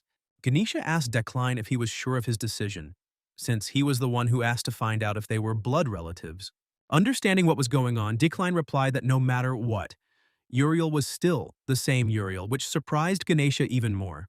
Ganesha noted that in that case his sister's secret was under her protection, so he had nothing to worry about. Before leaving, she shared a rumor that the 6 snakeheads had begun to act. The 6 snakeheads are the leaders of the continent's most notorious criminal organizations, each with a bounty of several million. Ganesha also revealed that their target was the items purchased at the last auction, and even if they were delivered, they needed to be on guard upon arrival at the estate. After she left, Decline wondered if she had told him all this information for nothing. However, it didn't change anything, because Woojin was in his body, and his attitude towards Uriel wouldn't change whether she was a blood relative or not. Regardless, Uriel will always be Decline's sister, so this truth must be hidden. Ganesha returned to her squad and told them how much Decline had changed, as if he had been replaced.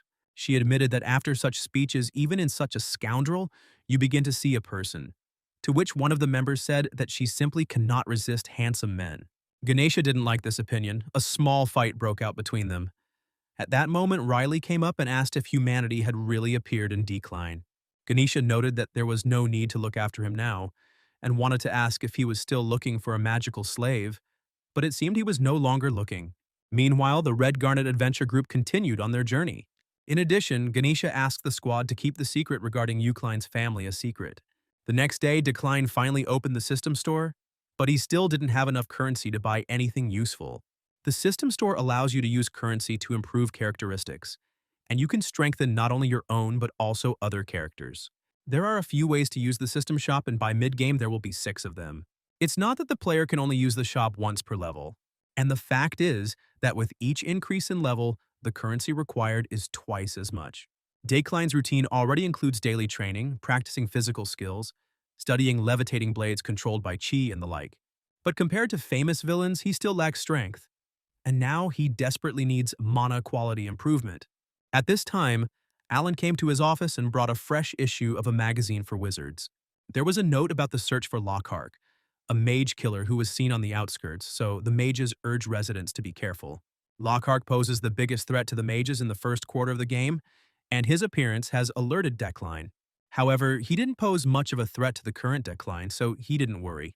He also told Alan not to worry and warned that he would be in the library if anything happened.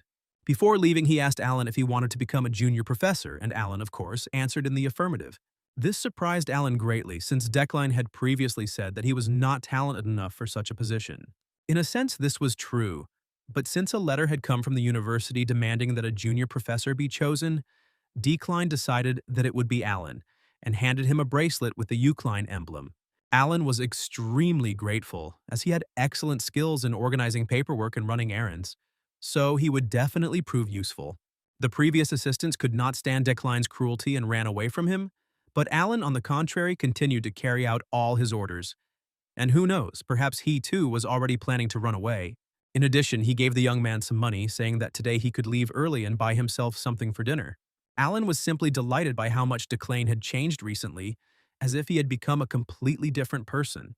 Decline, however, headed to the staff library, and the reason for his visit was to conduct research on Keegan Lunn, Ifrin's father. Those papers talked about the invention of pure elements, but there were too many errors and gaps, so Decline had to complete this research on his own. Plus, it would be nice to stumble upon some useful grimoire related to manipulation. Meanwhile, as he passed by the bookshelves, he noticed someone who shouldn't be in the staff library at all. That someone turned out to be Sylvia, and upon seeing her, Decline immediately asked what she was doing there. 10 minutes before meeting with Decline, Sylvia received permission to access the staff library, explaining that she needed materials for research. Although the library was strictly reserved for staff, Relin allowed her to go there because Sylvia was the heir of the Alade family and also this year's debutante. So the restrictions did not apply to her.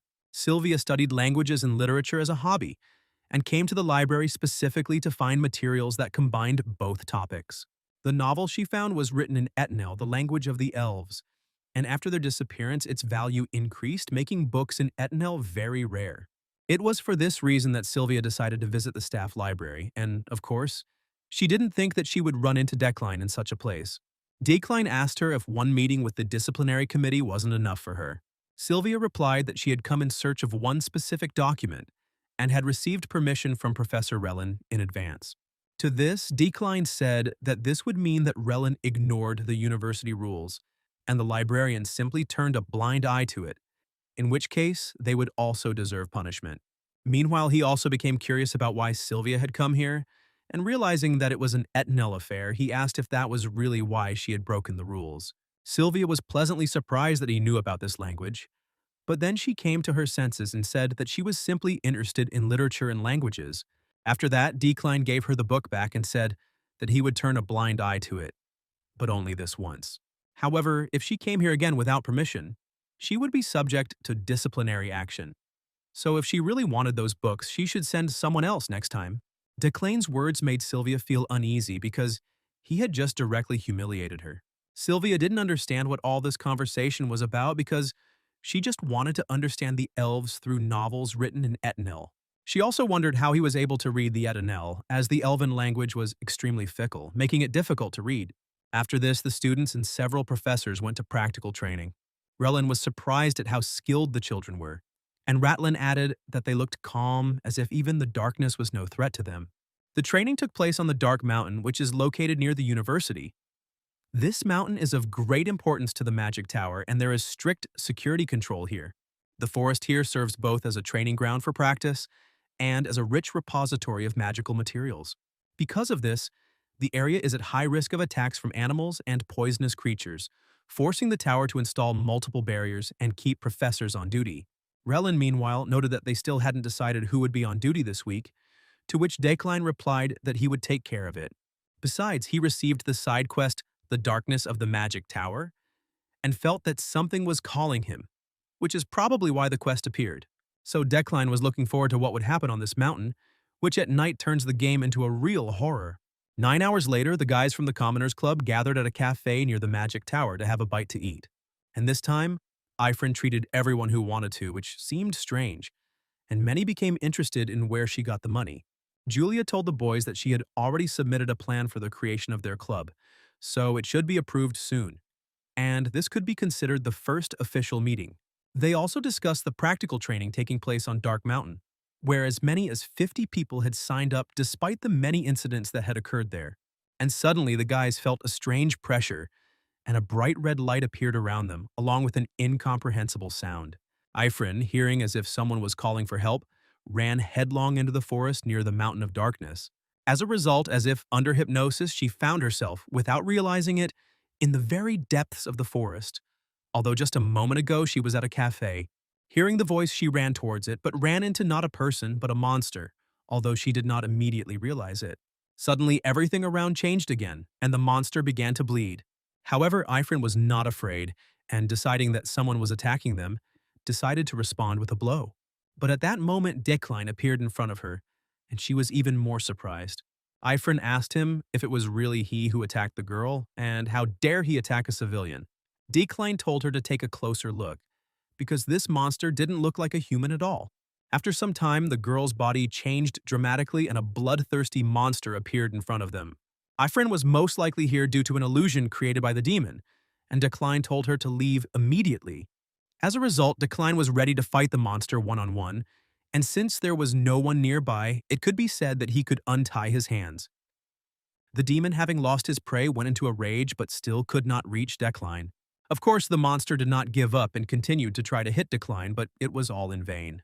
Decline, noticing the core on the demon's head, realized that it specialized in illusions, but thanks to unwavering, which allows it to resist mental attacks, its illusions were meaningless. Meanwhile, the blood in Decline's veins continued to boil. The Eucline bloodline filled him with endless rage, giving him special strength in the fight against demonic creatures. The Euclines were the heirs of an ancient line of demon hunters, and now this has manifested itself in Decline himself, because if he sees a demon, it will no longer live. This rage at the sight of the demon could not be compared to any other aggression. As a result, Decline easily defeated the demon and completed the side quest. The appearance of the demons marked the beginning of everything.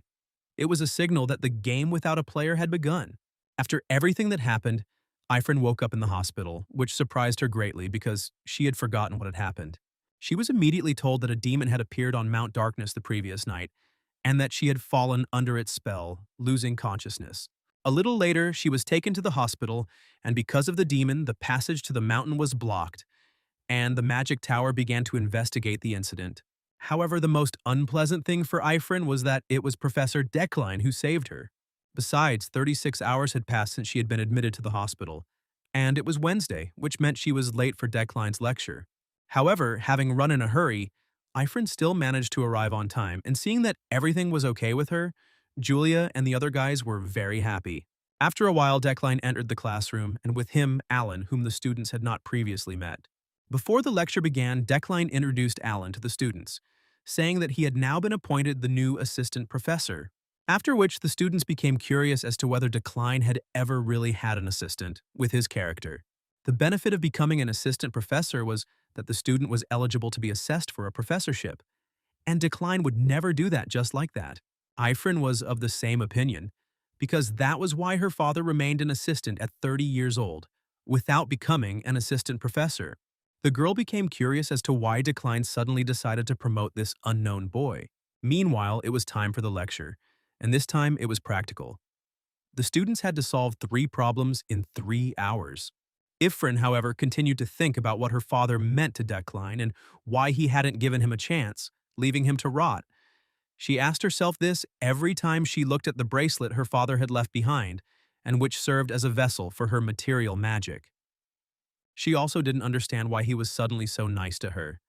And even though she needed to focus on the lecture, she couldn't remember a single spell because of these thoughts. After only 25 minutes and 15 seconds, Sylvia completed the task in less than half an hour while the others continued to think about spells. Sylvia was quite excited and thought that Decline would find a reason to make her redo the task, but he said that the work was done perfectly and released her. After which, a satisfied Sylvia left the classroom, having first glanced at Ifrin, who had not even started to complete the task yet. And in the end, absolutely everyone completed the task except Ifrin. She couldn't focus, which made her think that this was the end for her. In addition to failing to catch up with Sylvia, she was the only one who did not complete the task within the allotted time. This irritated Ifrin even more, and she didn't understand what was wrong with her. Was she really so stupid that she couldn't complete such a simple task? Eventually, Ifrin decided to give up and put her plan for revenge on hold, believing that she was too weak even to attend university. But that was not the case. All this time, Decline continued to wait for her, and about 5 hours had already passed. This made Ifrin even more surprised, not understanding why Decline was still sitting here and waiting for her. He noted that she lost her temper over a simple task and ended up not completing it on time, to which Ifrin only apologized. Declan also said that even if someone is making fun of her, achieving better results, or if her worst enemy is standing in front of her, she must maintain her composure. Besides, in this state, she would never be able to get close to Decline. In the end, he only said that he was disappointed in her because he considered her an uncut diamond. Ifrin couldn't deny that Decline's words had no effect on her, but she didn't want to give up. She was overcome with intense anger and fury at her own weakness, and she wanted to complete the task at any cost to prove her worth. After all, she is not just a girl but a capable magician who is able to protect herself and reveal her potential. Decline, in fact, did not go anywhere, but watched what was happening from the side. He spent a full 6 hours on her, and yet it was necessary to use her power in the coming events. After all, thanks to the recent appearance of the demon on the Mountain of Darkness, he realized that the main quest would begin very soon. And when the age of absolute evil comes, characters capable of challenging it will appear in the main quest. And one of them will be the matured Ifrin. At the moment, she lacks moral fortitude and magical sense, but by overcoming these shortcomings, she will be able to achieve unprecedented growth. And of course, this could be dangerous for Decline himself, but he will not allow this. After all, fate is nothing more than an excuse for those who refuse to work hard, and Decline believes only in himself. After some time, Ifrin finally finished and left the classroom, heading to the dorm. However, she never noticed Decline because she was too angry with herself. As soon as Decline entered the classroom, He saw on the table a completed assignment that had taken Ifrin a whole 6 hours and 25 minutes to complete. Decline noted that Ifrin had collected all the worst habits of those who never graduated from the academy. But nevertheless, the result of her work is worthy of competing for first place. Since Ifrin had already left, Decline also decided not to linger and went home. But on the way, he had an unexpected meeting. Suddenly, he met the one he least wanted to see right now.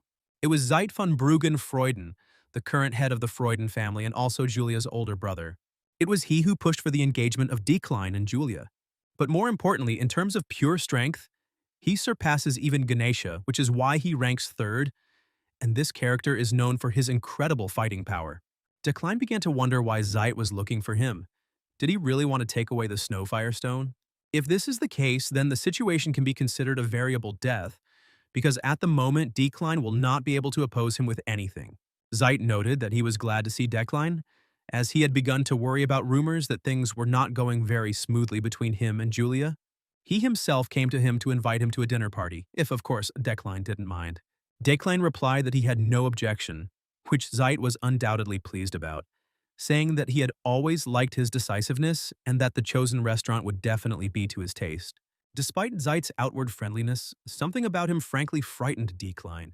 Decline's instinct told him that he didn't even have a choice to refuse.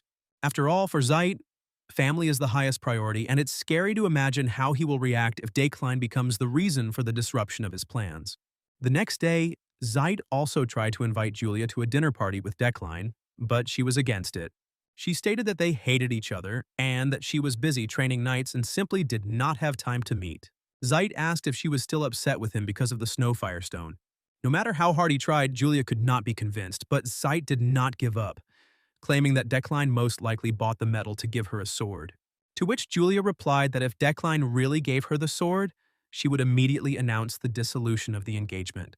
After these words, Zeit almost flared up and asked Julia to be more careful with her expressions. He explained to her that, as he had already said, breaking off an engagement was sheer stupidity, and that feelings were not necessary in a marriage of convenience. Zeit added that as far as he knew, no one loved her more than Decline, or maybe she had someone else. But Julia replied that this was not the case. However, she did not reveal the real reason for her refusal, and as he left, Zeit told her that if they really had problems, they should discuss them at dinner. After the conversation, Julia tried to vent her anger with the blade, and it helped a little.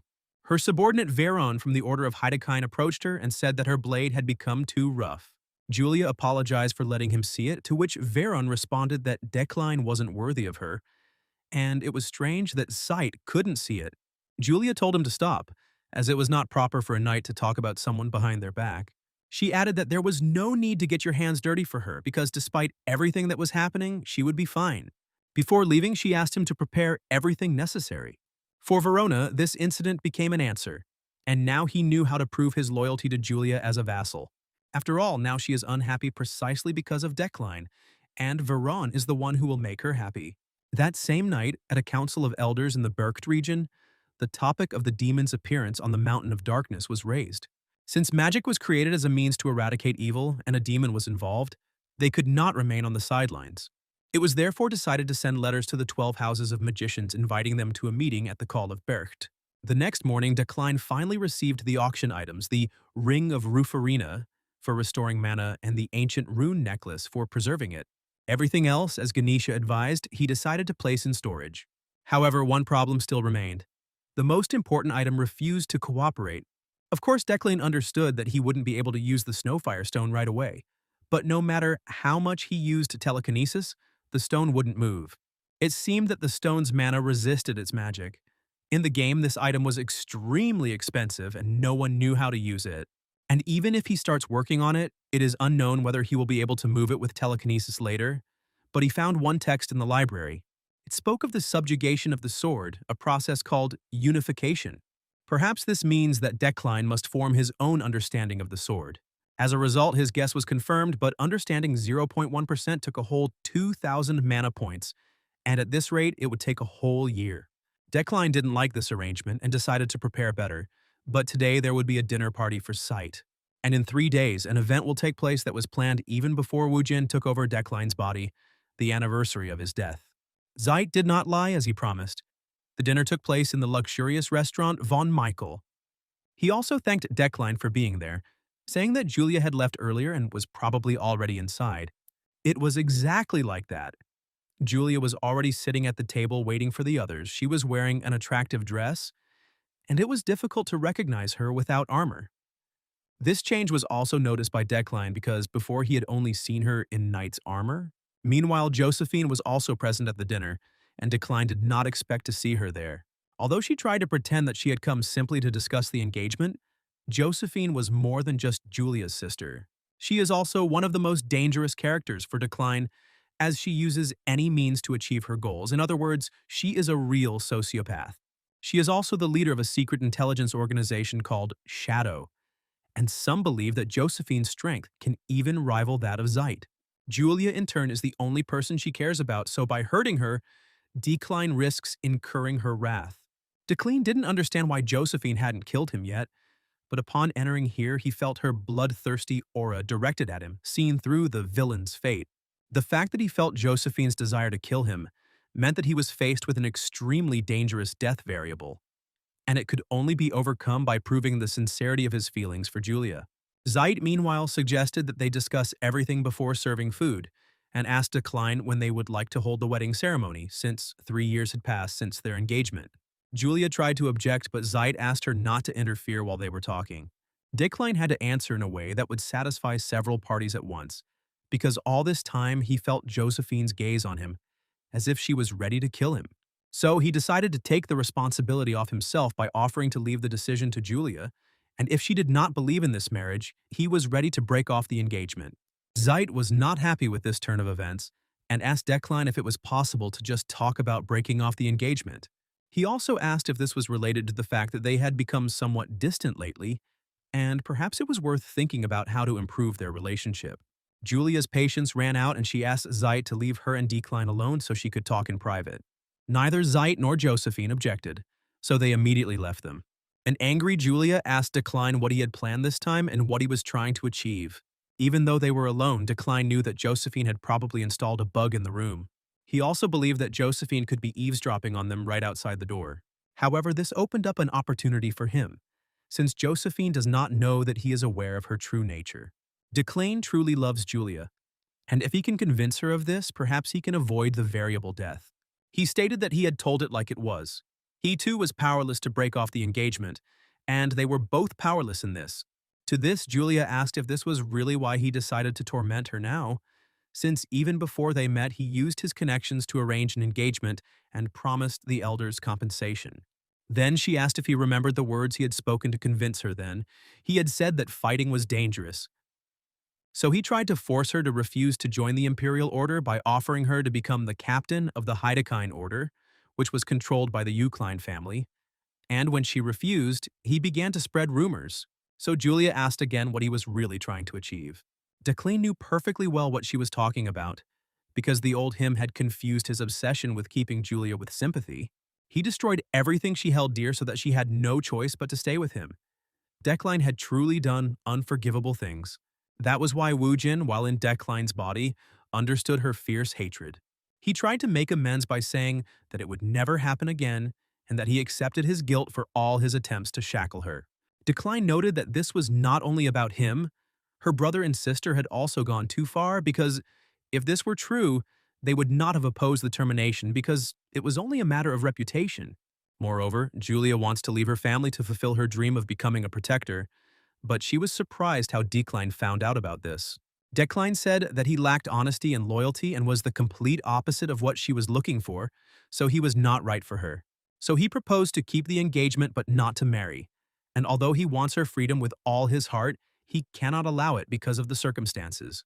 He also said that she could use his name for protection as long as she wanted, and he would support the engagement until her dream began to come true. Julia asked again what he was up to and why he was saying all this now. He replied that he didn't expect any reaction from her, but if he could dream of something, then let her smile at him at least once a month. That's all he wanted to ask of her, nothing more. Such a speech could not leave Julia indifferent, moreover. She seemed to look at him differently.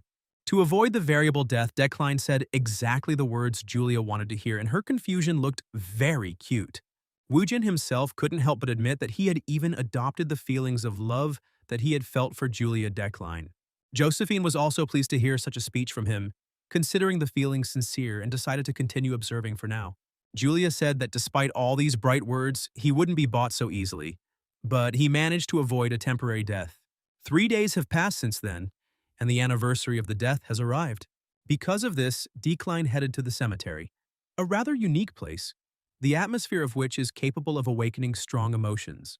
The sunset light filtered through the weeds and cracks in the gravestones. Dekline's heart came here before his body and eventually merged with this place. This is where his memories rest. However, Woojin was not referring to Dekline's memories but to his own. Ara occupied a special place in his memory. One late night, Era suggested adding an Easter egg to the game, and Woojin didn't quite get it at the time. Then she had an idea about a small detail that could be added to Dekline, and since he was an intermediate boss, there was nothing strange about it. Woojin didn't approve of her idea, saying that it would only add extra work for them, and besides, she herself knew that they were already working night shifts. But Ara did not back down, insisting that in the end they simply had to put their whole soul into this game. However, Woojin still didn't understand the meaning of this, but said that she had the right to do as she saw fit.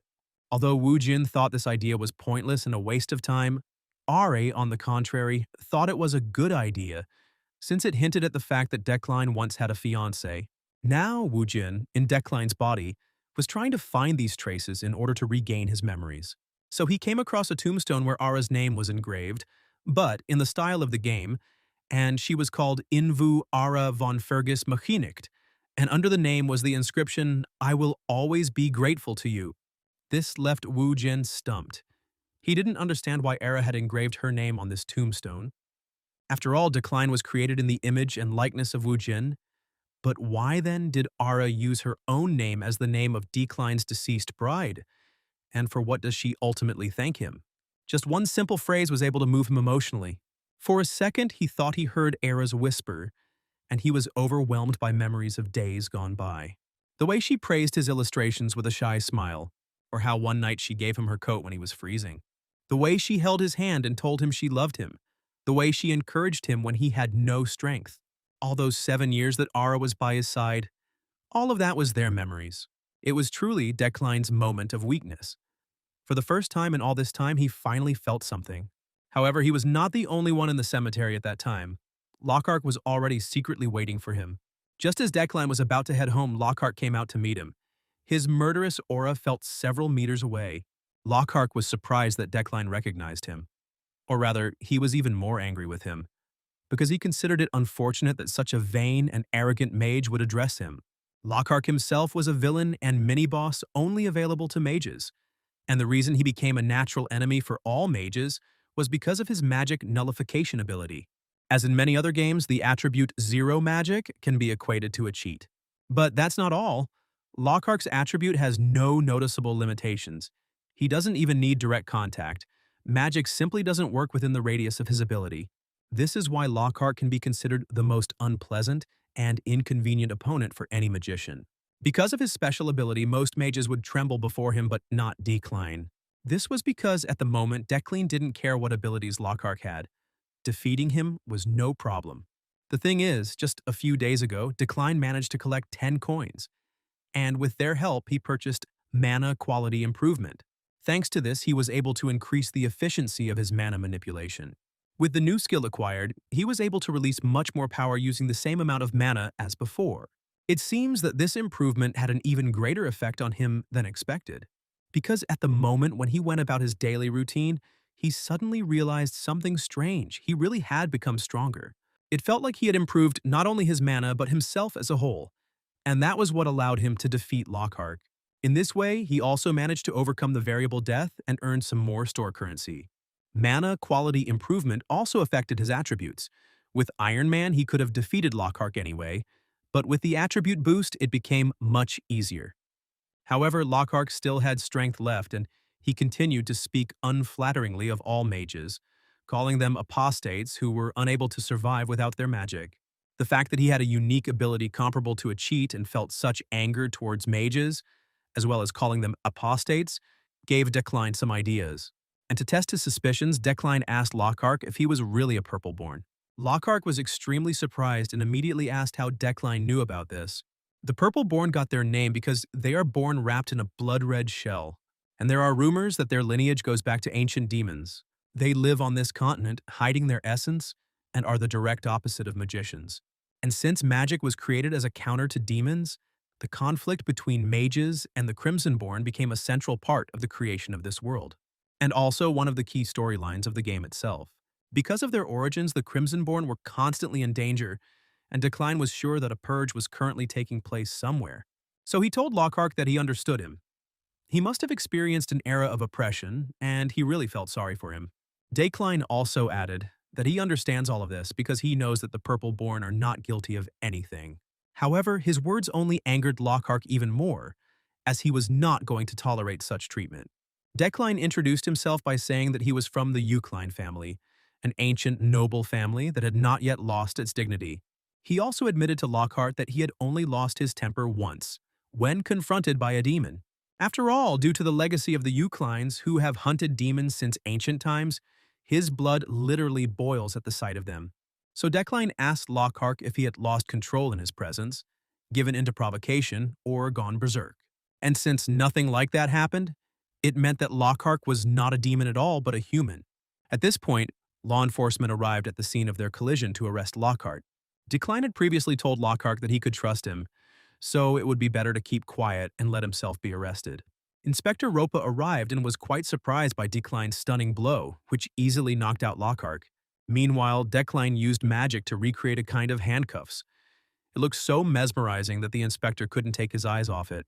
Decline gave him the steel wire because Lockhart can neutralize magic, meaning the magic handcuffs are powerless against him. He also asked the inspector how he managed to come here so quickly, and whether they were really somewhere nearby. However, the inspector did not quite understand what he was talking about, because they had come here in response to a message that they thought had been sent by Decline, but in fact it had been sent by someone else. However, Decline did not pursue the situation any further and decided to leave, and was also glad that he had managed to resolve everything without resorting to bloodshed. After all, no matter what, and no matter how terrible Lockhart was, Decline didn't want to hurt anyone in a place where there were still traces of Era's presence. The next day, Uriel came to Decline to announce the convening of a meeting in Bercht for the first time in 15 years. At this time, Decline was in his training room, and Uriel came there to personally deliver the letter to him. It stated that a demon had appeared during the recent incident on Dark Mountain, and as a result, Barrett wanted to call all the mages together to discuss it. Meanwhile, Decline also received the quest Convocation of the Berchts, and the meeting itself will take place in a week. You can take 2 companions with you there, including 1 bodyguard. Uriel noted that if Decline needed a bodyguard, he could take Jeff, since he used to be a mercenary, but Decline replied that there was no need for that. Besides, Decline wasn't thrilled with Jeff, who now preferred to sit behind the wheel rather than practice using weapons. However, Uriel was worried about Decline because if he went there without a bodyguard, he could easily die. Decline, meanwhile, was surprised that Uriel was worried about him, even though she denied it in every possible way. However, be that as it may, Uriel took upon herself the matter of a bodyguard for Decline. At this time, at the base of the Frieden Order, young knights were also training hard under the guidance of Julia. Meanwhile, the vice-captain of the order was offered one task, and a rather serious one. And something was bothering him, so he was still thinking whether to take the task or not. Besides, this task was related to protecting Decline, so he didn't know how to discuss this task with Julia. And to be more precise, the whole train would need to be guarded. And the Euclines probably knew that if it was only about Decline, they would definitely not take him on. So they decided to dilute him. Veron advised the vice-captain to take on this task, saying that not everyone would be suitable to guard an entire train. And if they could complete this task, the fame of their order would increase dramatically. The vice-captain noted that there were some differences between Decline and Julia, to which Veron responded that Julia was not the type to let personal feelings interfere with the mission. As a result, Veron was able to convince the vice-captain to take on this task, and he immediately went to notify Julia about it. In fact, Veron tried to convince the vice-captain to take on this task not just like that, but for his own reasons. The meeting itself was to take place in Bercht, the name of the mountains in the northern part of the continent, 3.5 kilometers high, and also the home of the magicians called Elders. Bert is the place where all the ideas of all the schools of magic from all over the continent are gathered, And not only the magic tower, but also the flying island of magicians is subject to the decisions made there. His influence is so great that this place can be called a pillar of the magical world. And since the convocation of the assembly is held very rarely, once every few decades being summoned to Berkt is both an honor and recognition of the fame of the magician. But at the same time, the call from Berkt is also called the Graveyard of Magicians. The journey to Berkt was long, so the mages traveled there by train, boarding the platform for the train that was heading specifically to Berkt. And this time, the Freiden Order, and Julia in particular, will be responsible for protecting Decline. Alan was also with Decline, surprised by how cold it was outside, despite it being April. Julia greeted Decline, saying that from this transfer station onwards, her order would take responsibility for guarding the first half of the train. She also noted that they would make every effort to ensure safety, and meanwhile she was very worried, looking at Decline. At that moment, she remembered the words Decline had said at the last dinner, which made her even more embarrassed, and she didn't know whether she should smile at him or not. The vice captain, observing Julia's behavior, was no less surprised, noting that despite her sincere hatred for Decline, she was ready to try her best for him. He was about to take on the responsibility of protecting Decline, but then Veron intervened and declared that this time, he would take care of protecting the professor. Even though the vice captain called the young man a skilled warrior, Decline was distrustful of him, so he used the skill Sharp Vision on him, but did not feel any special energy. After that, Julia and the vice captain left them, leaving Veron with Decline and Alan. Meanwhile, Julia also tried to smile at Decline, as he had asked her to at dinner. But it came out rather peculiar. Despite all this strangeness, Decline was pleasantly surprised that Julia kept her promise. Several hours have passed since the train set off. At this time, Decline was thinking about why the summoning from Berkt was not called the Graveyard of Magicians for nothing. There's a reason why Berkt is called the Pillar of the Magical World, despite having a rather controversial second persona. It's all because of an unexpected event that occurs every time Berkt calls an assembly, namely an attack on a train. Successfully overcoming this, one of many possible deaths for Decline, requires a game of minds, or rather, choosing the safe train from all those traveling to Berkt. If you want to take the safe option, you can use dark connections and find out information about which train will be attacked. And if it were the real Decline in Woojin's place, he would have done the same, but in his case, this cannot be done, because he cut off such ties after becoming Decline. That's why he made several preparations to protect himself. For example, it was for this reason that he obtained the martial arts technique of the legendary warrior Estran and realized it with understanding. Decline was also surprised at how peacefully Alan slept, because just a couple of days ago when he invited him to go with him, he cried and sniffled with delight. In the meantime, there was only one station left, Berkt, and so far, nothing terrible had happened. Decline was rather glad that all his preparations might be in vain because before leaving he used Midas Touch on the items from the famous Master Georg to increase their defensive properties. And in the meantime, he also reinforced the wood steel products, which he distributed throughout the train.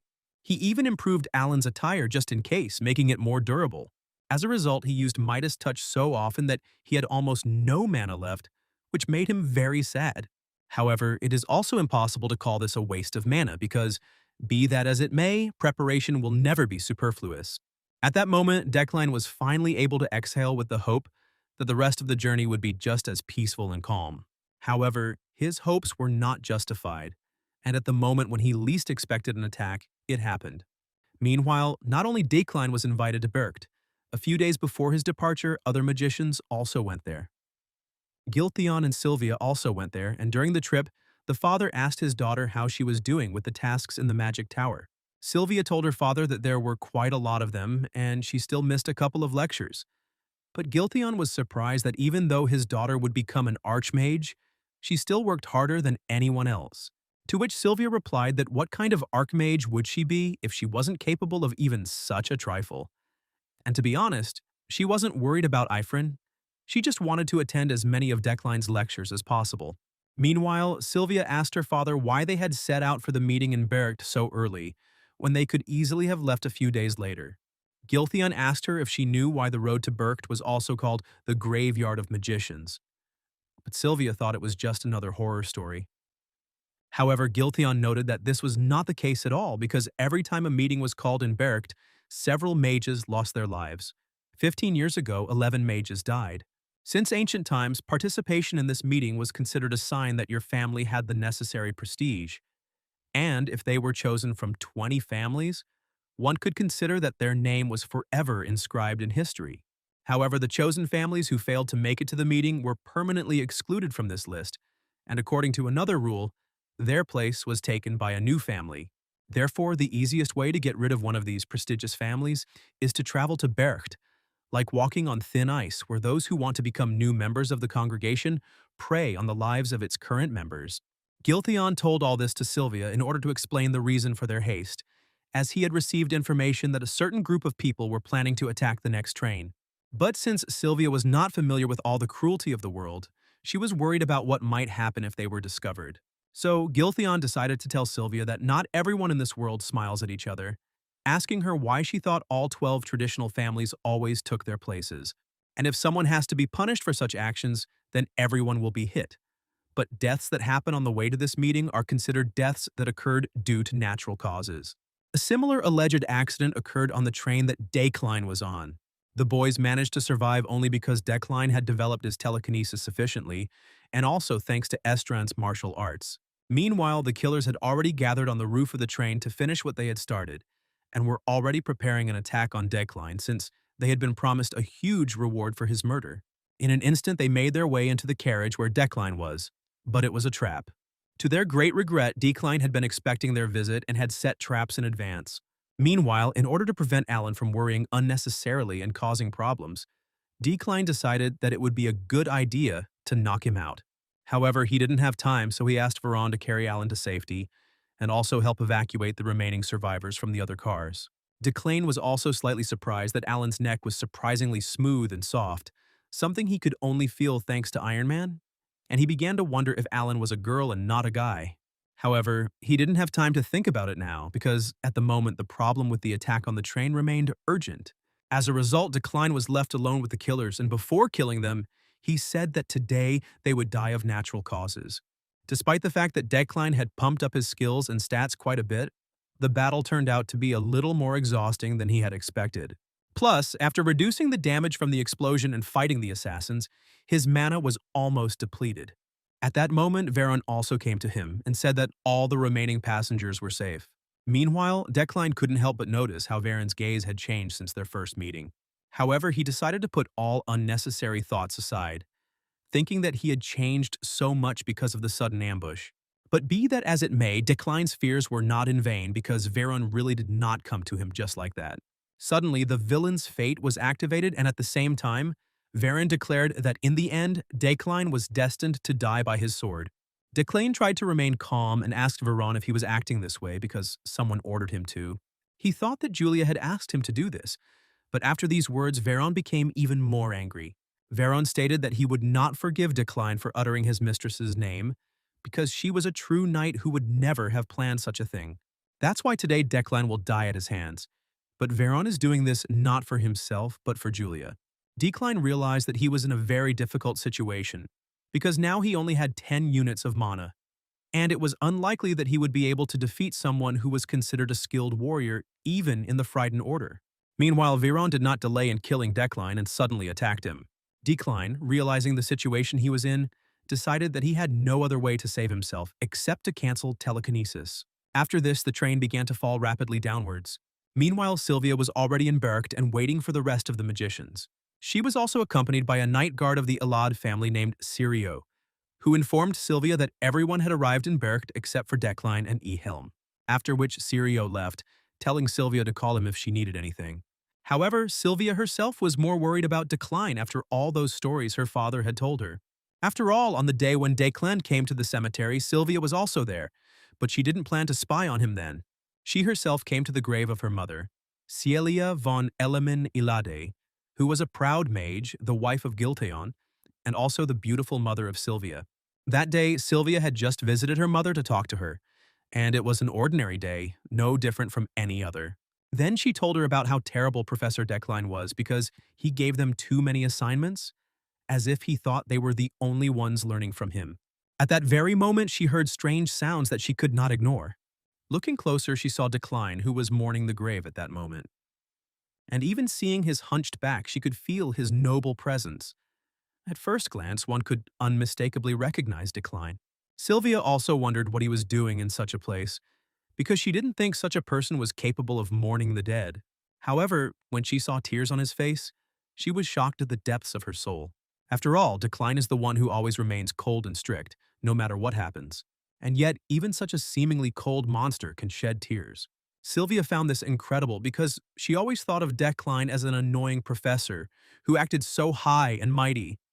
But even he had memories of a lost love. Those tears she saw then, like falling stars, continued to invade her mind.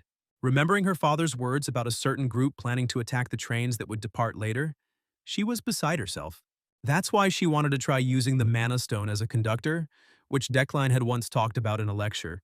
From the three attributes of beginning magic, it is created using the caster as the source, and Sylvia's magic, consisting of the three original elements, began to take shape through the Mana Stone. As a result, Sylvia was able to create the original creation colors. She named her creation Shoestrick and sent him flying so that he could show her what he saw. Meanwhile, Decline tried to find a way to avoid death. Meanwhile, he was very lucky. The train caught on a rock and, as a result, did not crash to the ground. However, he ended up with several broken bones, although he was able to quickly recover thanks to Iron Man. However, the troubles did not end there. Viren also survived and attacked Decline again. Decline was amazed that even after this, Viren remained healthy. But be that as it may, the fight continued, and Veron was determined to kill him right now. In truth, Decline had little chance because Veron was much stronger, and even in perfect condition, he could hardly defeat him. However, it is worth remembering that Decline has the skill Determination, which is activated in battle and maintains mental strength until the end of the fight. That's why, even when he found himself in such a terrible situation, Decline continued to believe in victory. But even so, it did not help him much, and he found himself on the verge of death. One successful strike of the sword and the game would be over, and Wu Jin began to wonder if he would wake up in his office as if nothing had happened. But at the same time, he didn't know what would happen if this didn't happen. Just when he thought he was finished, the space suddenly began to shake. Something strange happened. In an instant, someone cut off Verona's hand that was holding the sword. Decline didn't understand what had happened, but he realized that this was his chance. Using shurikens, he managed to turn the tide of the battle, and now Veron was on the verge of death. And now it was no longer Veron who looked down on him, but on the contrary, Decline who looked down on him. Neither Veron nor Decline understood what had happened, but Decline still asked why he wanted to kill him. Veron replied that it was simple. He remembered all the atrocities he had committed against Julia. Decline asked if he really attacked him for Julia's sake, even though she hadn't even asked for it. He also wondered who she was to him if he was willing to do such a thing.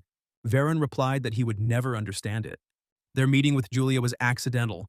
She arrived at the house of a noble family, and Veron was just trying to enter the territory. Julia was surprised that despite his size, Veron was able to climb over such a high fence. Then she saw hidden potential in him, and, under the pretext that she would take him to the police herself, took him with her. Veron was of the Frisian family, famous for its behavior, so Julia believed everything he told her. However, she condemned him for hitting the family heir. But despite this, she invited Veron to go with her, promising to teach him self-control. After that meeting, Veron became part of the knightly order, which he was certainly happy about. However, due to his character in childhood, he could not find a common language with others, which is why he sometimes felt like an outcast. And the only one who took care of him all this time was Julia. He never told her what was really going on, insisting that he was fine, or so he thought. Because as long as he was with Julia, he didn't feel lonely, because she was always there. Julia was special in Veron's eyes. She always helped others and did not put up with injustice. His respect and admiration grew, and with it, his secret love. Veron admitted to Decline that he understood that his feelings could harm Julia and become a burden for her. But despite this, he wants to kill Decline, thinking that if he doesn't, he will one day ruin her life. Veron was telling the truth, because everything bad that happened in the game was just a butterfly effect from Decline's actions. However, this time, everything will be different, because Wu Jin and Decline's body will change what he did and prevent the story from ending in destruction. So, instead of killing Veron, Decline extended his hand to him, declaring that he would not harm Julia. But even then, Veron did not change his mind and still wanted to kill Decline. In this case, Decline was forced to kill Veron, saying that his stupid choice would torment Julia for the rest of her life. At that moment, Julia was overcome by a strange feeling, as if something had happened to someone close to her. So Varen died, a victim of his own decision which he believed was made for Julia's sake. Schustrick watched what was happening from the sky, and Sylvia saw it through his eyes. She saw how Decline killed the guard. He fell off the cliff. But it was the knight who tried to attack first. At that moment, Sirio approached Sylvia and asked her to come back because the meeting was starting soon. Sylvia went with him, but she was still worried about whether Decline would make it in time. Lilia Fremien, deputy head of the investigation bureau, arrived at the scene. She was told that there had been an explosion followed by an attack, but fortunately no one was hurt. She was shocked to learn that two people were missing, Knight Verone and Professor Decline. One of the officers pointed to Alan, saying she could get details from him. But Alan was still unconscious, and police believed it was due to shock from the attack. Lily questioned other passengers, and they told her about a strange phenomenon. The train hung in the air and then fell. One man even managed to take a photo, although he himself did not know how he did it. Lily was amazed. Could Decline really lift a train into the air with the help of magic? Suddenly, she received a telepathic message. The Knight Verone was dead. He tried to kill Decline, but the professor survived. It was at this moment that the silhouette of a man resembling Decline approached them. Although he looked shabby, his gaze still retained its usual coldness. And if it weren't for a strange phenomenon, Decline would have died at the hands of Veron, whose name wasn't even recorded in the game. Therefore, if it were not for the help of the unknown, he would have ended up at the bottom of the cliff. And it was difficult to comprehend. Meanwhile, Lilia wanted to ask him a few questions regarding the incident, but Decline only asked her what time it was, and Lilia replied that it was 3:30. This meant that he had only 6 hours left to reach Bercht. Lilia tried to ask him a question, but Decline interrupted her with his own. He asked if there was a way to Bercht, and she, beginning to get irritated, replied that there was a road and a sea route. Then Lily wanted to interrogate him again, but suddenly noticed that he had disappeared. She was amazed that after all the mana losses he was still able to escape, and she realized that this was the same decline that Lockhart had told her about. Meanwhile, it was 9:53 and the meeting was about to start, but Decline was still not there. Before the beginning, the Elder wanted to express his gratitude to everyone who responded to the call. He then released a powerful wave of mana, overwhelming everyone in the hall. Sylvia realized that it was most likely Dezekton, the Elder of Bercht, a living legend who had renounced secular life. This meant that Sylvia had to at least reach his level to qualify for the title of Archmage. Before the meeting began, Dezekton clarified the list of those who had arrived, among whom was Giltheon. Also present was Itinsil of the Brand family. Beatin from the Viarad family could not miss the event either. Ihelm of Rewind was also present. However, when Decline's name was called, he was not there.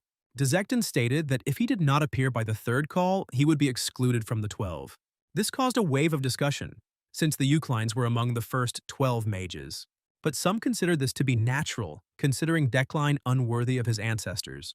Sylvia was shocked at how Decline lived, if no one even worried about him. However, she herself hoped that he would still come. Dezekton said his name twice, but just as he was about to say it a third time, the door opened. And at that moment, Decline entered, miraculously making it to the meeting. Despite everything that had happened, he confidently stated that the head of the Uklanov had arrived. The meeting began calmly, and the first topic was the appearance of the demon of the Mountain of Darkness, but it was quickly closed. Atensil noted that this was more important than the demon in the capital, and suggested sending mages and interacting with the church. Her opinion was accepted, and since no one objected, the matter was closed. After this, a short break was announced to prepare for the next discussion. For Decline, it was quite tiring, since he ran here like crazy so as not to be late for the meeting. And now he has neither mana nor strength. But even so, his appearance was still perfect. Even in this state, Decline's features were indeed quite irritating. As soon as Decline left the meeting hall, he was immediately met by Alan, who had been worried about him all this time. After what happened on the train, Decline no longer thought of Alan as an innocent child, but began to suspect something. Meanwhile, he asked Alan to stay close to him all this time to keep an eye on her, recalling the quote, "Keep your friends close, but your enemies closer." The next topic at the meeting was to decide what the mages would do with the newly arrived wizard from the race of the Crimsonborn. This was a rather heated topic, which is unlikely to end as quickly as the previous one. Beaton stated that the Purpleborn race is like parasites. They secretly reproduce, laying offspring in their society, infecting the lands. Eatonsil did not remain silent this time either, asking Bedon what evidence he had for his words, since they had no way of distinguishing the race of the Crimsonborn from others. Beaton noted that they could come up with such a feature since there must be a way to identify them given the characteristics of their race. Although he didn't know why, he was sure that the Scarlet-Born were recognizing each other and gathering together, and he was also sure that they had a leader. However, Atensel indignantly stated that all this was just rumors, but he was sure that it was all true.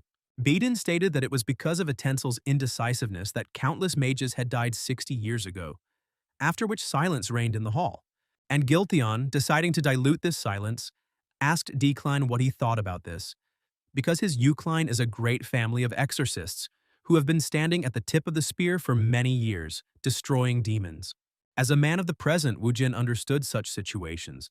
The hatred that arose from refusing to think about such topics always led to unnecessary misfortunes. However, persecuting the Crimsonborn was wrong, even if he couldn't stop them. Decline wanted to delay them as long as possible for the sake of the future main task. Because the common enemy of this world is not the race of the Scarlet-Born.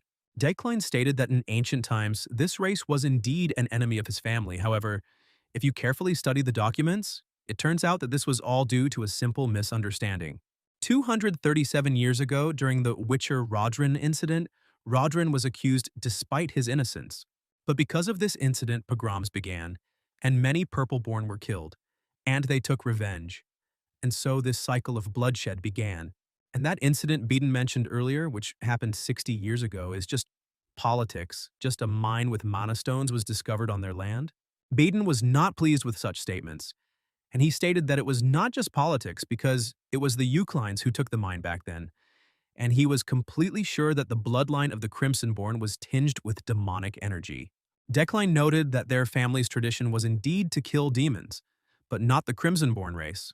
But Beedon did not change his mind. In response, Decline asked Beedon whether he was ready to take responsibility for such words. After all, one should not so unceremoniously declare people to be demons, because the one who says such a thing can become that very demon himself. After this, the meeting reached a deadlock and the topic was postponed until the next day. Meanwhile, according to Bercht's rules, there can only be one invitee in one room, so Giltheon and Sylvia are forced to be in different rooms. Even though Sylvia was no longer a little child, Giltheon still worried about her. However, things were not without incident. And at night, when Sylvia woke up to drink some water, something strange happened. Suddenly, the space began to vibrate and everything around changed its appearance. As a result, Sylvia's room changed into a long corridor. Sylvia didn't understand what had happened, whether she had done something wrong, and then decided to reread Bercht's rules again. The rules stated that it was advisable not to wake up until the morning, otherwise there was a risk of ending up in another place. However, in the second vestibule where Sylvia had stayed a couple of days ago, there were no such magical phenomena. She began to wonder if everything had changed because she was next to Bercht's meeting room. Sylvia was angry with herself for allowing herself to relax, thinking that everything was fine as long as she didn't leave the confines of her room. However, she tried to remain calm, but this lasted until the moment when she heard a strange sound. After that, Sylvia started running wherever her eyes looked. The rules say that the Rosary Hotel building has only one floor, so you should avoid any stairs that appear. Moreover, if during a walk down the corridor she comes across an open door, she should under no circumstances enter it, or even look inside. Sylvia, however, ignored all these warnings out of fear, and the rules also stated that if someone started knocking on the door, it was best not to answer or make unnecessary noise. However, Sylvia was so scared that she ignored all this and tried to find a way out of this horror. Suddenly, the door she had been knocking on so furiously opened. And what was even more surprising to Sylvia was that Decline came out of that door and asked her what she was doing there. Without waiting for an explanation from her, Decline invited her to come inside. After which Sylvia told him what had happened, and Decline replied that she should have studied the rules more thoroughly, because Bercht was an amazing place even for magicians. Looking at Decline's unchanging appearance and unwavering gaze, Sylvia wondered if he was able to open the door just because he was Decline. Suddenly, something was rapidly trying to attack her, and Sylvia, being terrified, did not know what to do. However, Decline told her not to move, and at that moment, the magical phenomenon called the Wandering Ghost was dispelled by his magic. Decline also noted that there is nothing surprising here, because magic was not created for killing. After these words, Sylvia decided to show Decline her skills by casting a flowing flame and other spells that she learned about in his lectures. Decline guessed them without even looking, so Sylvia decided to do something half-heartedly. Decline noted that it was indeed not bad. However, there was a slight instability in this magic circle, which was due to the air she had put into the flame. Sylvia became interested in finding out what exactly was causing this instability. However, Decline said that Sylvia should figure this out on her own, without his help. Sylvia was displeased, saying that he had helped Efreen, but Declan replied that this was not the case, and Efreen had managed on her own. Meanwhile, he also told her to curb her impatience, and since time was on her side, if she continued to work at the same pace, she would certainly become stronger. There is no need to rush here. You need to do everything step by step. This is the only way to get the desired result. Because there are only 3 people in this world who have this level of talent. All her life, Sylvia had heard similar phrases that she was a real talent destined to become an archmage. However, she considered those words to be hypocrisy and callous flattery, while Decline's words sounded completely different to her. As a result, Sylvia stayed to sleep in Decline's room, so as not to get into any more trouble.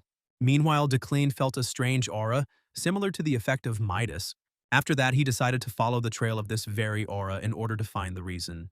Since this mountain path was very difficult to access and the case of Bercht's collection was an exceptional opportunity, Decline decided that it was likely that a very rare item could be found nearby. Suddenly, a monster appeared next to him, trying to scare him. However, no matter what the monster did, no matter how it screamed, Decline simply ignored it, as if he hadn't seen it at all. Meanwhile, Decline asked the monster if he had seen any object here that stored a large amount of mana. After this, the monster became upset and, bursting into tears, ran away from Decline as far as possible. However, after going a little further, Decline finally found the reason for Midas's actions. He managed to stumble upon a refined mana tree fragment. This is a fragment of a magical tree that was split by a lightning strike. The tree itself is rich in mana, but after the lightning strike, a part of it was purified and became an excellent material for crafting. This discovery exceeded all his expectations because after arriving in this world, he tirelessly trained and conducted various studies. And because of his ordinary talent, Decline felt somewhat limited. But if he could craft a staff from this wood, it could help him reach the required level of strength a little faster. As a result, the final catch after such a sudden walk made Decline very happy.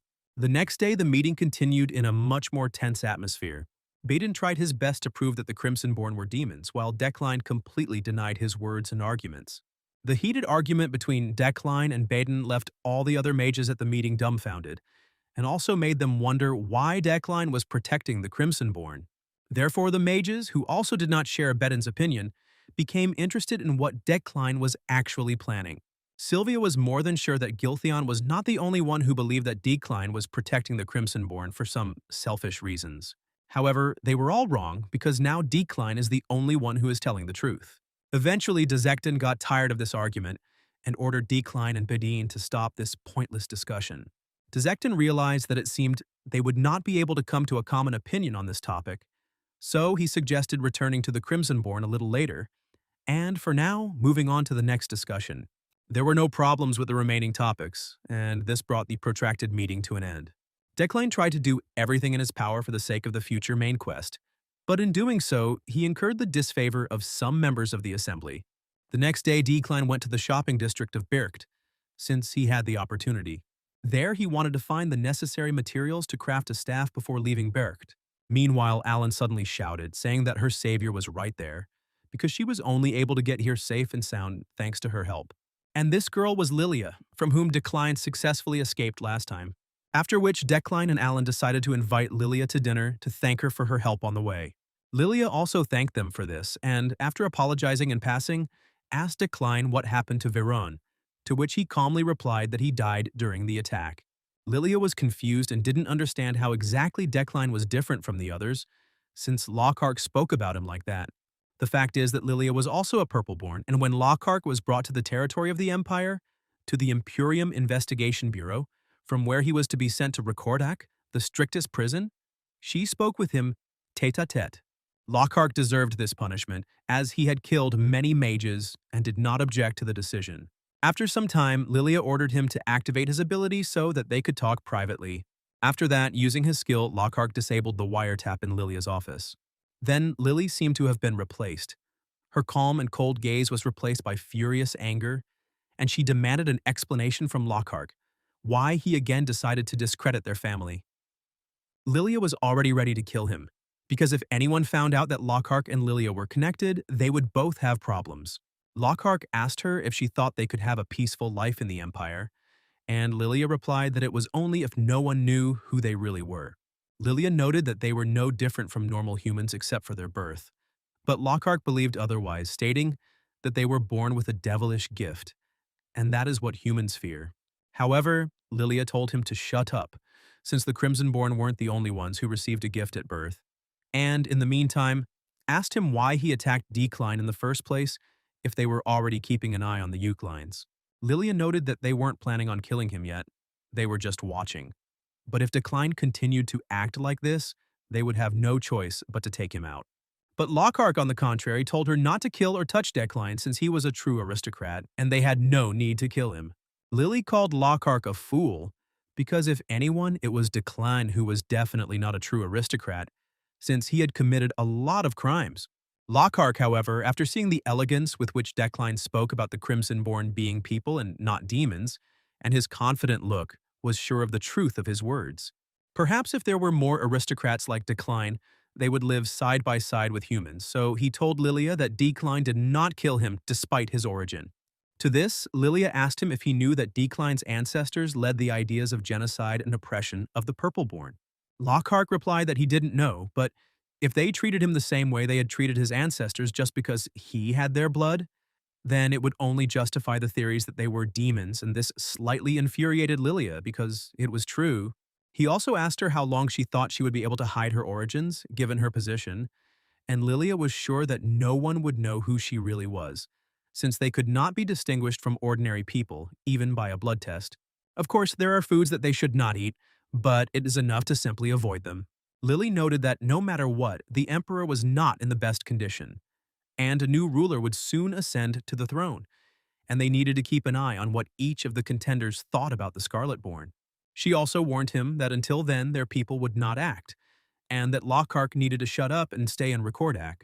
Now, sitting right in front of Decline, Lilia wondered what exactly made him different from the others, and what made him a true aristocrat. Meanwhile, Lilia smelled the smell of alcohol, which made her feel a little disgusted, and the source of this smell was Ihelm, who had come to talk to Decline. Even though Decline thought they had nothing to talk about, Ihelm said he had come to hear something from the depths of his dark and dirty heart. At the same time, the Order of the Knights of Frieden received the sad news of Veron's death. Upon learning of this, Julia was shocked and ordered the vice-captain to make all necessary preparations. She wants to hear Decline's explanation of what happened in person as soon as he gets back.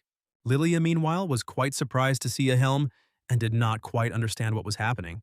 Ihelm asked Decline what all that talk at the meeting was for, since he had really managed to catch him off guard.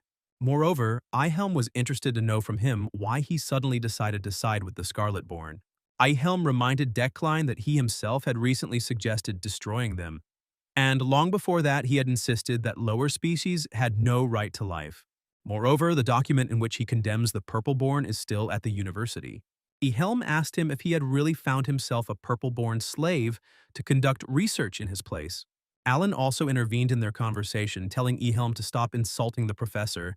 However, Decline asked him not to interfere, adding that Ihelm's brain was like rotten cheese, so his train of thought was not surprising.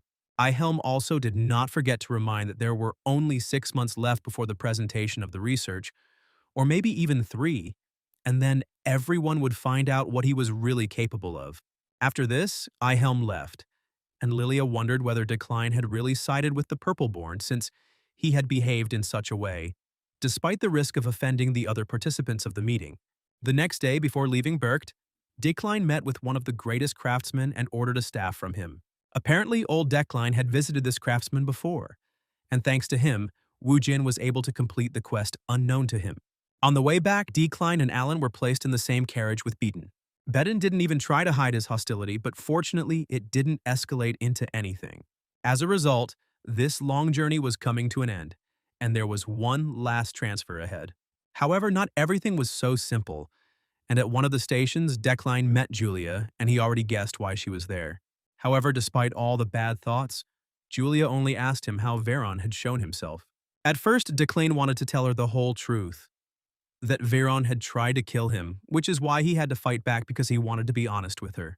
But now, standing in front of her and looking into her eyes, he simply couldn't do it. For this truth was extremely cruel, and Julia's convictions were unshakable. But not her heart. Such was her true nature. And if she had found out the truth, she would certainly have started to blame herself and would have considered that her subordinate's misconduct was her personal responsibility. So for her own good, Decline decided to hide the truth, even if it meant incurring someone's hatred. In the end, he told Julia that it was difficult to assess what Veron was like, but he was extremely emotional. Julia thanked him and then wished Decline good luck, saying that they were just about to go to Verone. Alan was slightly indignant, stating that the knights had no logic at all since they were also victims of that incident, and yet they looked at them as enemies. Meanwhile, Sylvia approached them and asked Decline why he hadn't told Julia anything. Decline pretended not to understand what she was talking about, after which Sylvia handed him the book, saying it was as a thank you, and ran away. The trip had indeed been very tiring, so Decline wanted to get home as soon as possible and rest. During the first attack, Decline took control of the situation, and, together with Veron, they managed to rescue the survivors. But during the second attack, the train crashed down, and it appears that Veron fell then. However, the VIP carriage in which Decline was located miraculously ended up hanging on one of the rocks. Overall, they both did their best to get the situation under control, but Veron fell down during the second attack. Julia learned about this from one of the police officers who arrived at the scene. This loss was painful for Julia because Veron was her reliable right hand, and she could not even imagine that he would leave her. Meanwhile, in the Ukline household, things were as restless as ever after Decline's return. Uriel was furious because he had written a check in the family's name again. The thing is, the staff turned out to be much more expensive than he thought, so Decline was forced to write a check in the family's name. Uriel also said that at this rate their finances would only last for 2 months, but Decline asked her to calm down, saying that he knew where to get money. And when he spoke about a way to get money, he meant the items he bought at auction. At first, Decline didn't understand why the auction items had the aura of a magnate and thought of them as an investment similar to what happens in the real world. However, just recently an idea came to his mind and he realized how to increase his wealth with the help of these items. And for this, Decline used the skill Midas Touch. Uriel didn't quite understand what Decline was planning and asked him why he was standing with his hand outstretched. Decline said he was going to put the items up for auction again and asked Uriel to call an appraiser. Uriel was shocked by Decline's idea, saying that these were antique things that were usually kept as long as possible, and now he wouldn't get even half the price for them. But Decline asked her to keep quiet, which angered her even more. Meanwhile, Decline asked Rose's servant to slowly call the appraiser to him and then help with the transportation of all these things. Thanks to the Midas touch, objects acquired a completely different meaning, and now the oriental vase had a special effect. The flowers standing in it will never fade, will slowly turn into a new species, and each petal retains the effect of relieving fatigue. Meanwhile, Ifrin and the rest of the guys gathered in the room of the Simple Magic Study Club. The guys played cards and the winner didn't have to clean the club room. As a result, Ifrin had 3 wins in a row, so she didn't have to clean for a week. For her, it all seemed like a dream. She came from a baron's family, but she didn't even graduate from the academy. And from the moment she entered this tower, she received an endless stream of hatred towards her. And it wasn't just the students who were talking about her. Even the professors didn't like her.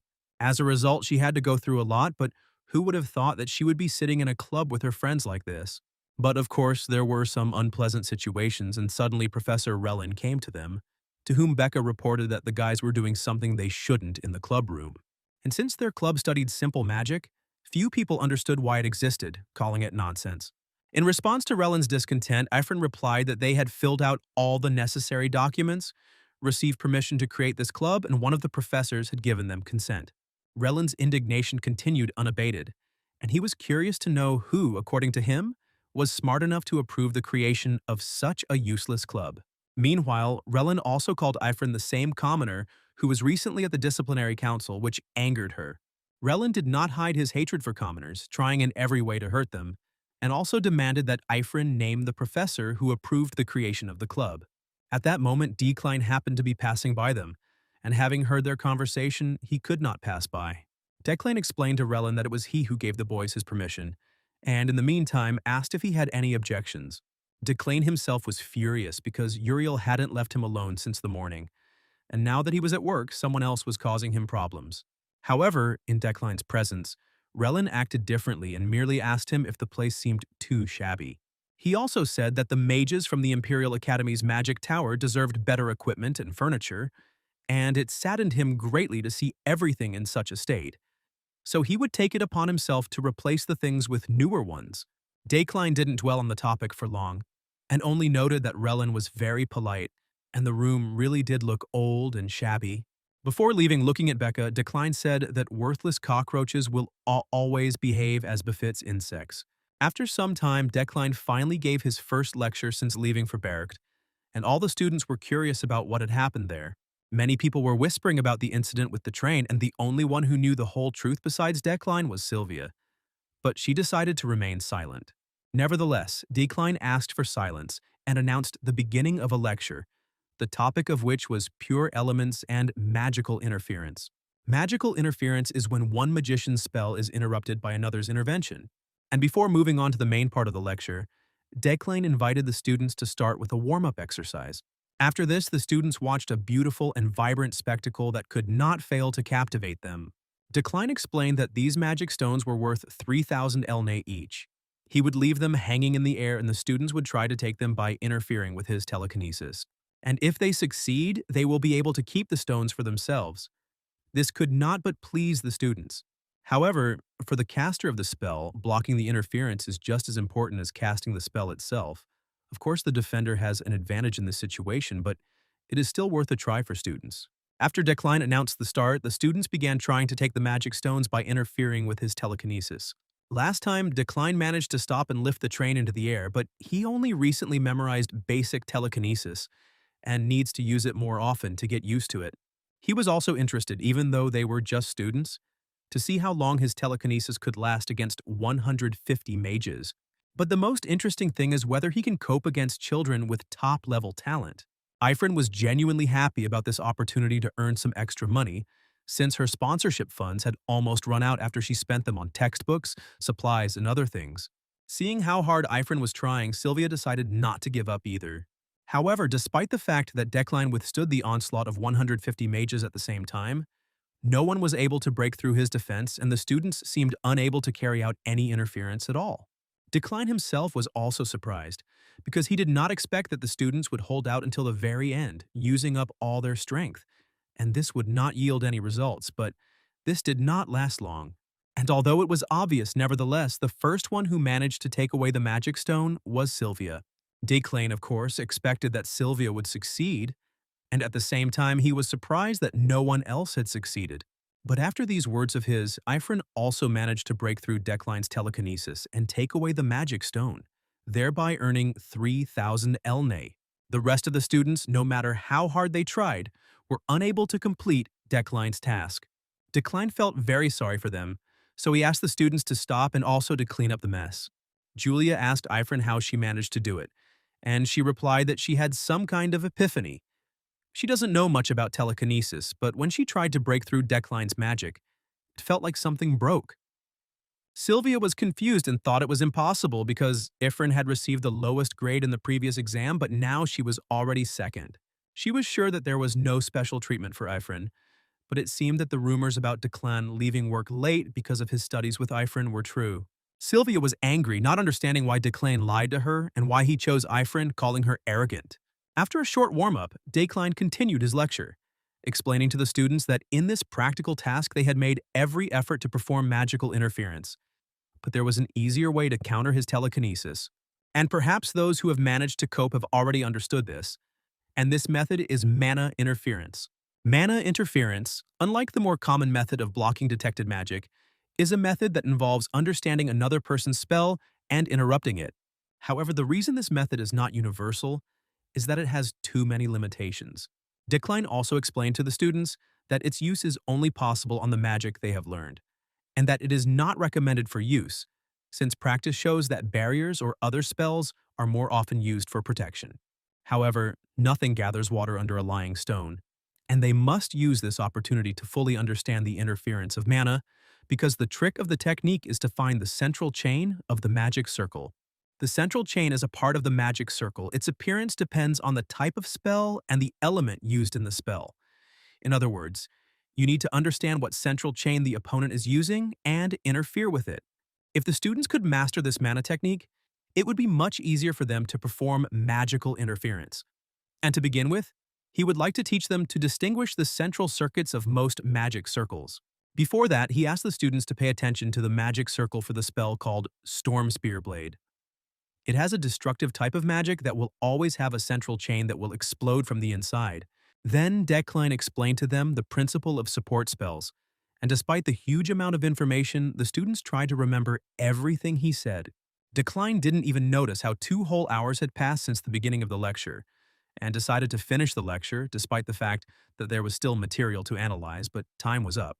He decided to leave the rest of the material for their own analysis, so that they could reflect on it and understand it themselves, while he also mentioned that there would soon be a midterm assessment, and before that, an open practical exam.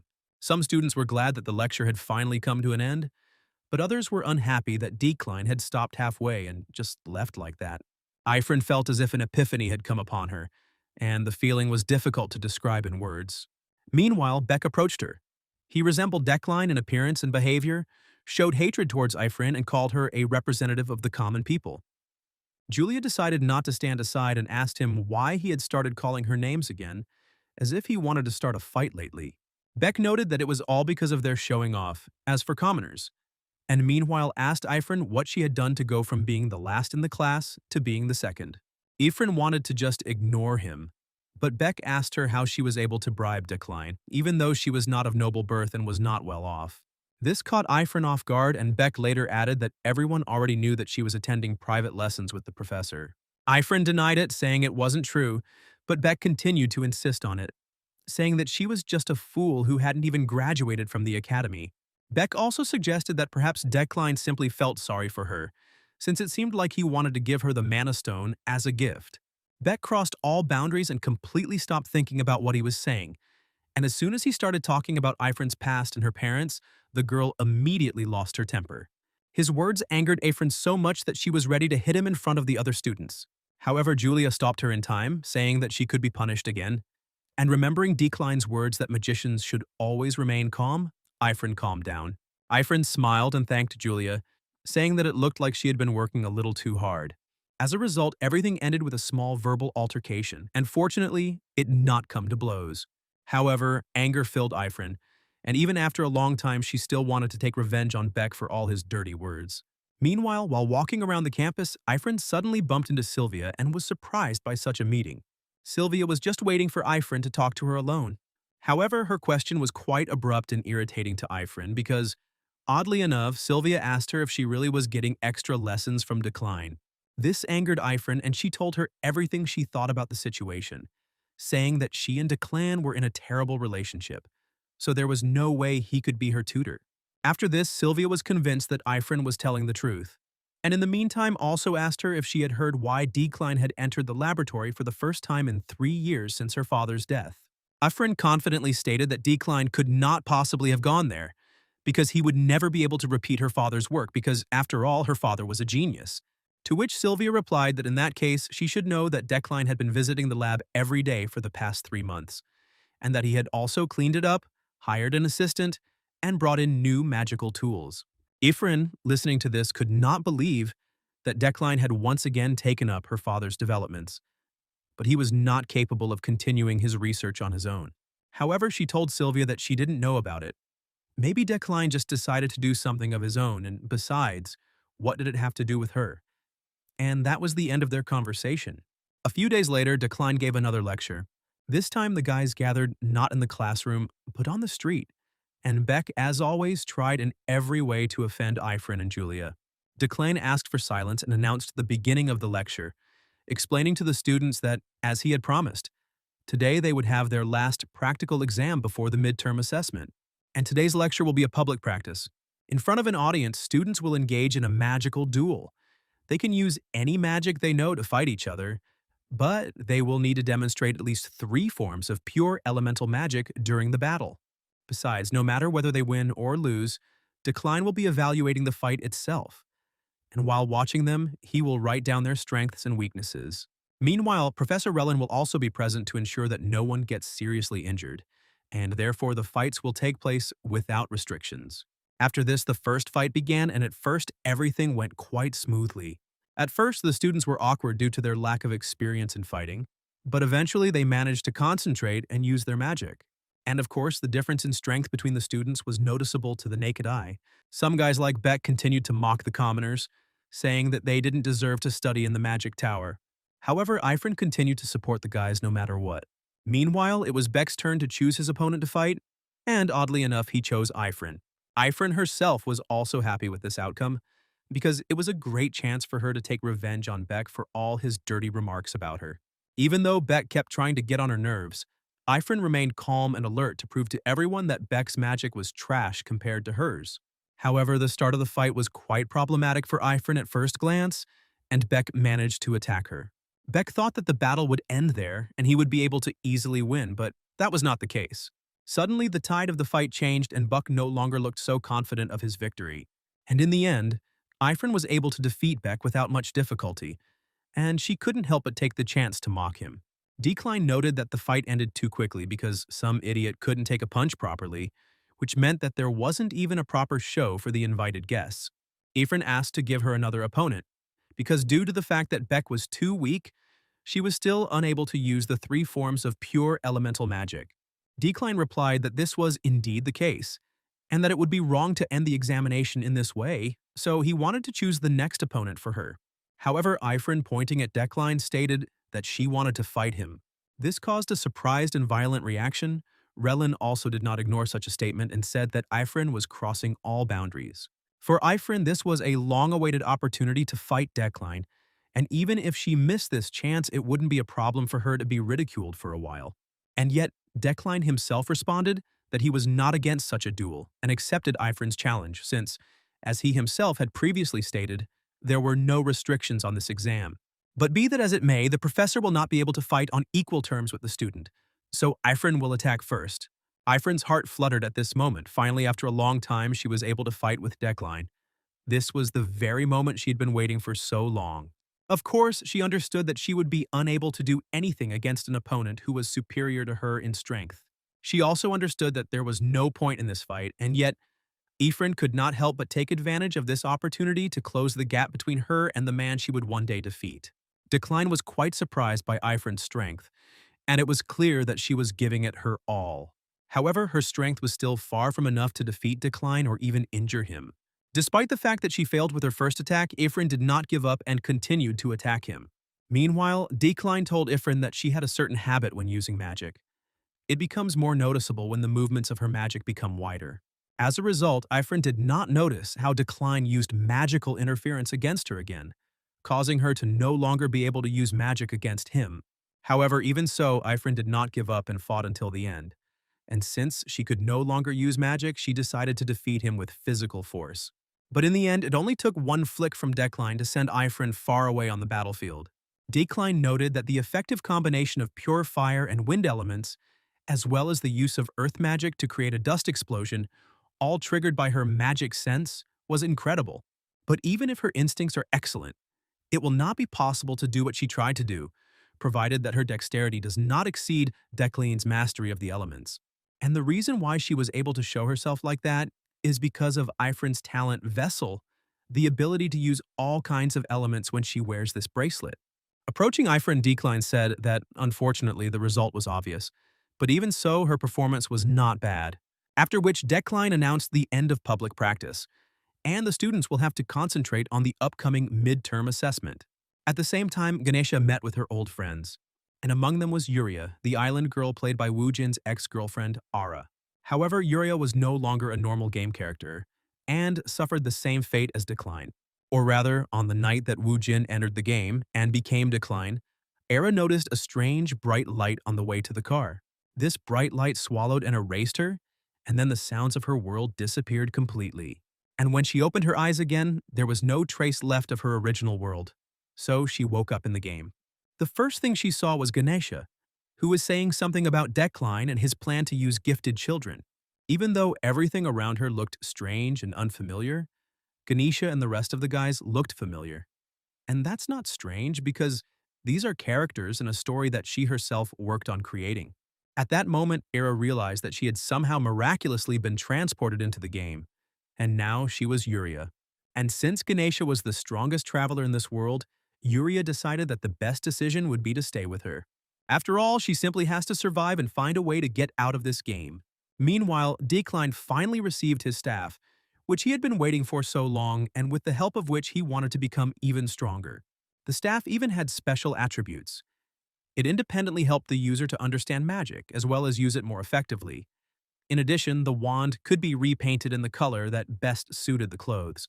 In addition, due to the blood of the Eucline family, the staff allowed the use of enormous power, with the help of which one can expel or neutralize demons, and the staff itself cost Decline 9 million elne. Meanwhile, Roy knocked on Decline's door to warn him that his dinner was ready.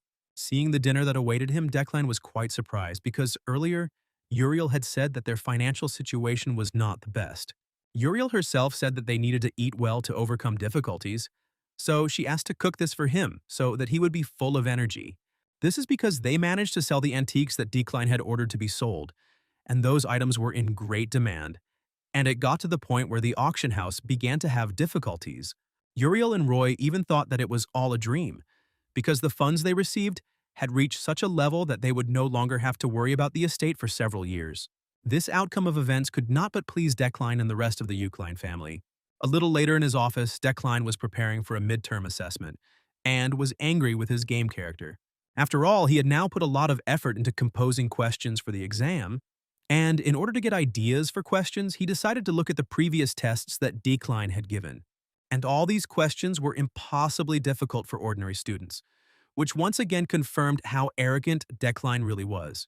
Woojin realized that the original Decline had confused the need to make the tests more difficult with showing his own superiority over others, and that was why such unsolvable tests were created. But he didn't do that, and he wanted to pick good questions, questions that weren't the easiest to solve, questions that made you feel proud of yourself after completing them. They should be like that, sparking interest in understanding magic.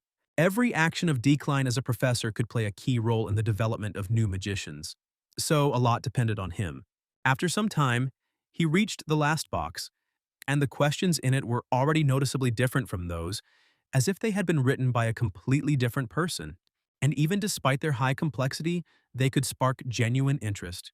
Using understanding, Decline recognized the essence of these questions, so he realized that if he poured the solution onto the trial answer sheet for the magic exam, incredible magic would occur. After which the office was filled with a bright and mesmerizing phenomenon, the incredible beauty of magic. Moreover, an unknown woman appeared in front of Decline, which surprised him greatly. Decline realized that this was an exam in which you had to solve problems, and by pouring in the correct answer, you could get an image. The colors shown are the elements, and the solution is in harmony with all the questions in the exam, and is truly amazing. This is the most suitable question on the topic of understanding pure elements. Woojin realized that Decline himself probably also realized how wonderful this task was. It was so magnificent that with his talents, he would not be able to recreate such a question. It was instinctive envy. But what interested him most was what kind of woman appeared before him. Meanwhile, the Council of Professors received a letter from the great elder Bert de Zekdan, in which he warned that the issue of the purple-born race would be discussed at the next meeting. Adelina was surprised that the discussion of the purple-born had turned into this, and all because of the strong desire to suppress them. What was even more surprising to her was that the letter spoke of Professor Decline, and looking at the other professors, she declared that this also applied to them.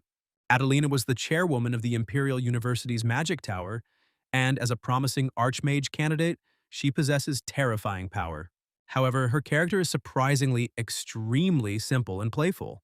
Her interest in the world around her and her love of rumors are connected to the secret of her birth. After all, Adelina is actually half-elf, which explains her character, and of course, this is the source of her unimaginable magical power. And even a person like her, albeit reluctantly, is forced to wait for a day like today. Once a month, all the professors gather to show respect to the chairwoman. And as always, the one absent from the meeting was Decline, and his excuse was that a member of the Eucline family didn't need to impress anyone anyway. But this time, in his absence, one very interesting phrase was said. The upcoming conference of mages was wanted to be attended by Ms. Luina, a woman who once competed with Decline for the post of senior professor, after which she resigned of her own accord due to the machinations that Decline carried out. Adelina was sure that Luina would never return to the kingdom, and yet she wondered why she suddenly decided to visit the Empire again. Ratlan noted that once the position of senior professor became vacant, Luina would return in no time, and if that happened, it would be a huge boost to their magic tower. He also couldn't help but mention Decline, saying that unlike him, who took on the task of protecting the Crimsonborn, Luina would be better suited for that role. Adelina promised to think about it if Luina did return, and after that the meeting was over. Adelina, meanwhile, was surprised at how much Declan had changed recently. And besides, those questions he had given for the exam were too well done to believe that he had written them himself. So Adelina was thinking about giving Decline a little trouble, and if Luina, Decline's sworn enemy, showed up, that would be a real laugh that she would like to watch. A few days later, the long-awaited day of the midterm assessment for understanding the magic of pure elements arrived. The students were quite surprised when they received the exam assignment, and some even considered giving up.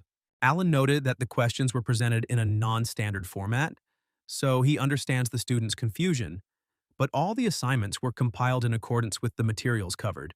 In addition, the midterm assessment for understanding the magic of pure elements will be held for 10 days, and the deadline is until midnight on Sunday before the magic tower closes. Alan also told the boys that each of them would be tested in a room specially designated for them, and of course, they would be allowed to take other exams while they were doing these assignments. Of course, they are allowed to eat and sleep during this time, but they are not allowed to take exam assignments out of the room. And as he said earlier, any study materials can be used in this exam. Alan also conveyed to them that Declan had said that he would personally be willing to write a letter of recommendation for them on behalf of a senior professor if the student achieved a perfect score. This motivated the guys because the magical table of ranks starts with first-class magicians, archmages, and it goes all the way up to the 11th grade magicians, the students. But it's not at all easy to climb up it. Getting a higher rank simply by attending classes and waiting for some time will not work, because each rank requires a test for promotion. And passing this very test is not an easy task at all. However, if such a student had a letter of recommendation from Decline, a 4th-rank monarch mage, it could be considered a direct ticket to promotion. Ifrin thought it was some kind of nonsense. Would her sworn enemy really give her a recommendation? It killed all her motivation to try hard in the exam since she didn't want to be connected to him in any way. But at the same time, if she could really get a top score and get a recommendation from Decline, she would be able to climb higher up the ranks and make Decline her servant. Or so she thought. A lot of time has passed since the exam began, and the 4th day has already arrived. At this time, Ephraim was in mild confusion and bewilderment, because the exam turned out to be many times more difficult. She already had a whole stack of calculations, all to solve the problem. However, despite the difficulty of the tasks, Ephraim found them very interesting and even magnificent. The process itself was pure agony, but when she found the answer, it was like an enlightenment descended upon her that she had never experienced before. She even found it hard to believe that these questions were composed by Decline himself. And besides, the joy of research did not allow her to stop, despite the agony.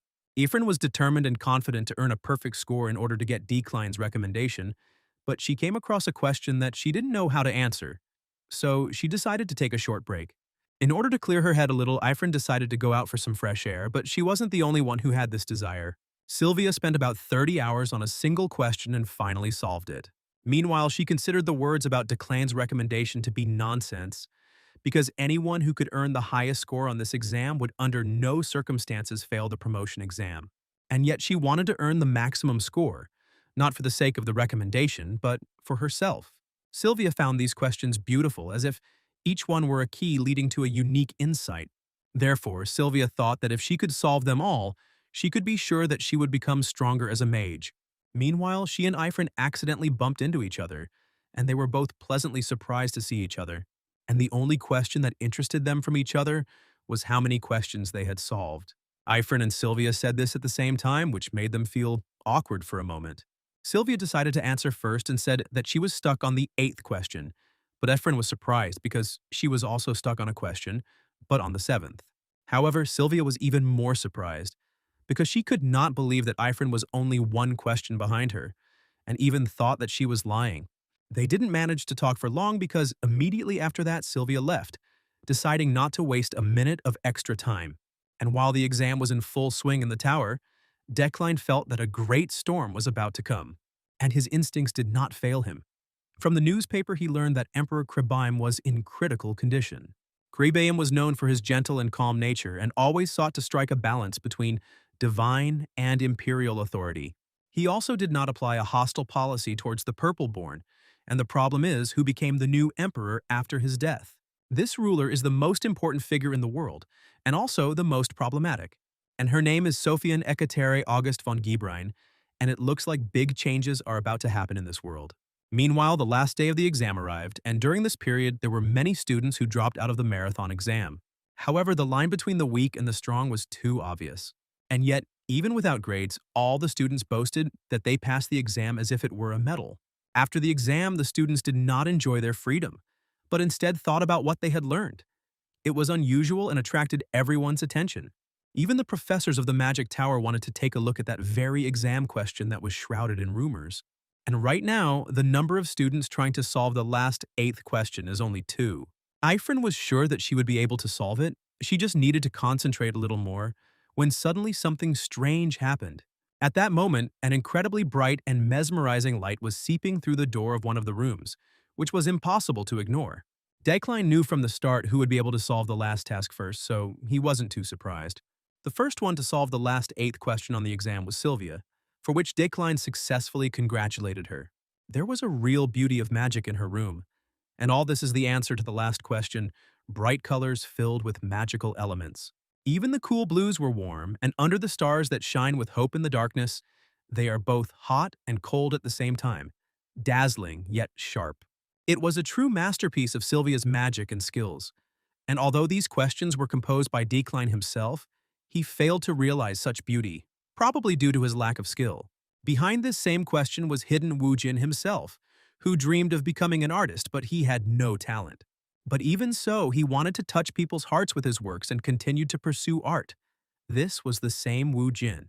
Decline's sense of aesthetics was also woven into this issue, which is why Decline, who loves beauty, and Wu Jin, who dreamed of going to art school, both found solace in what was happening.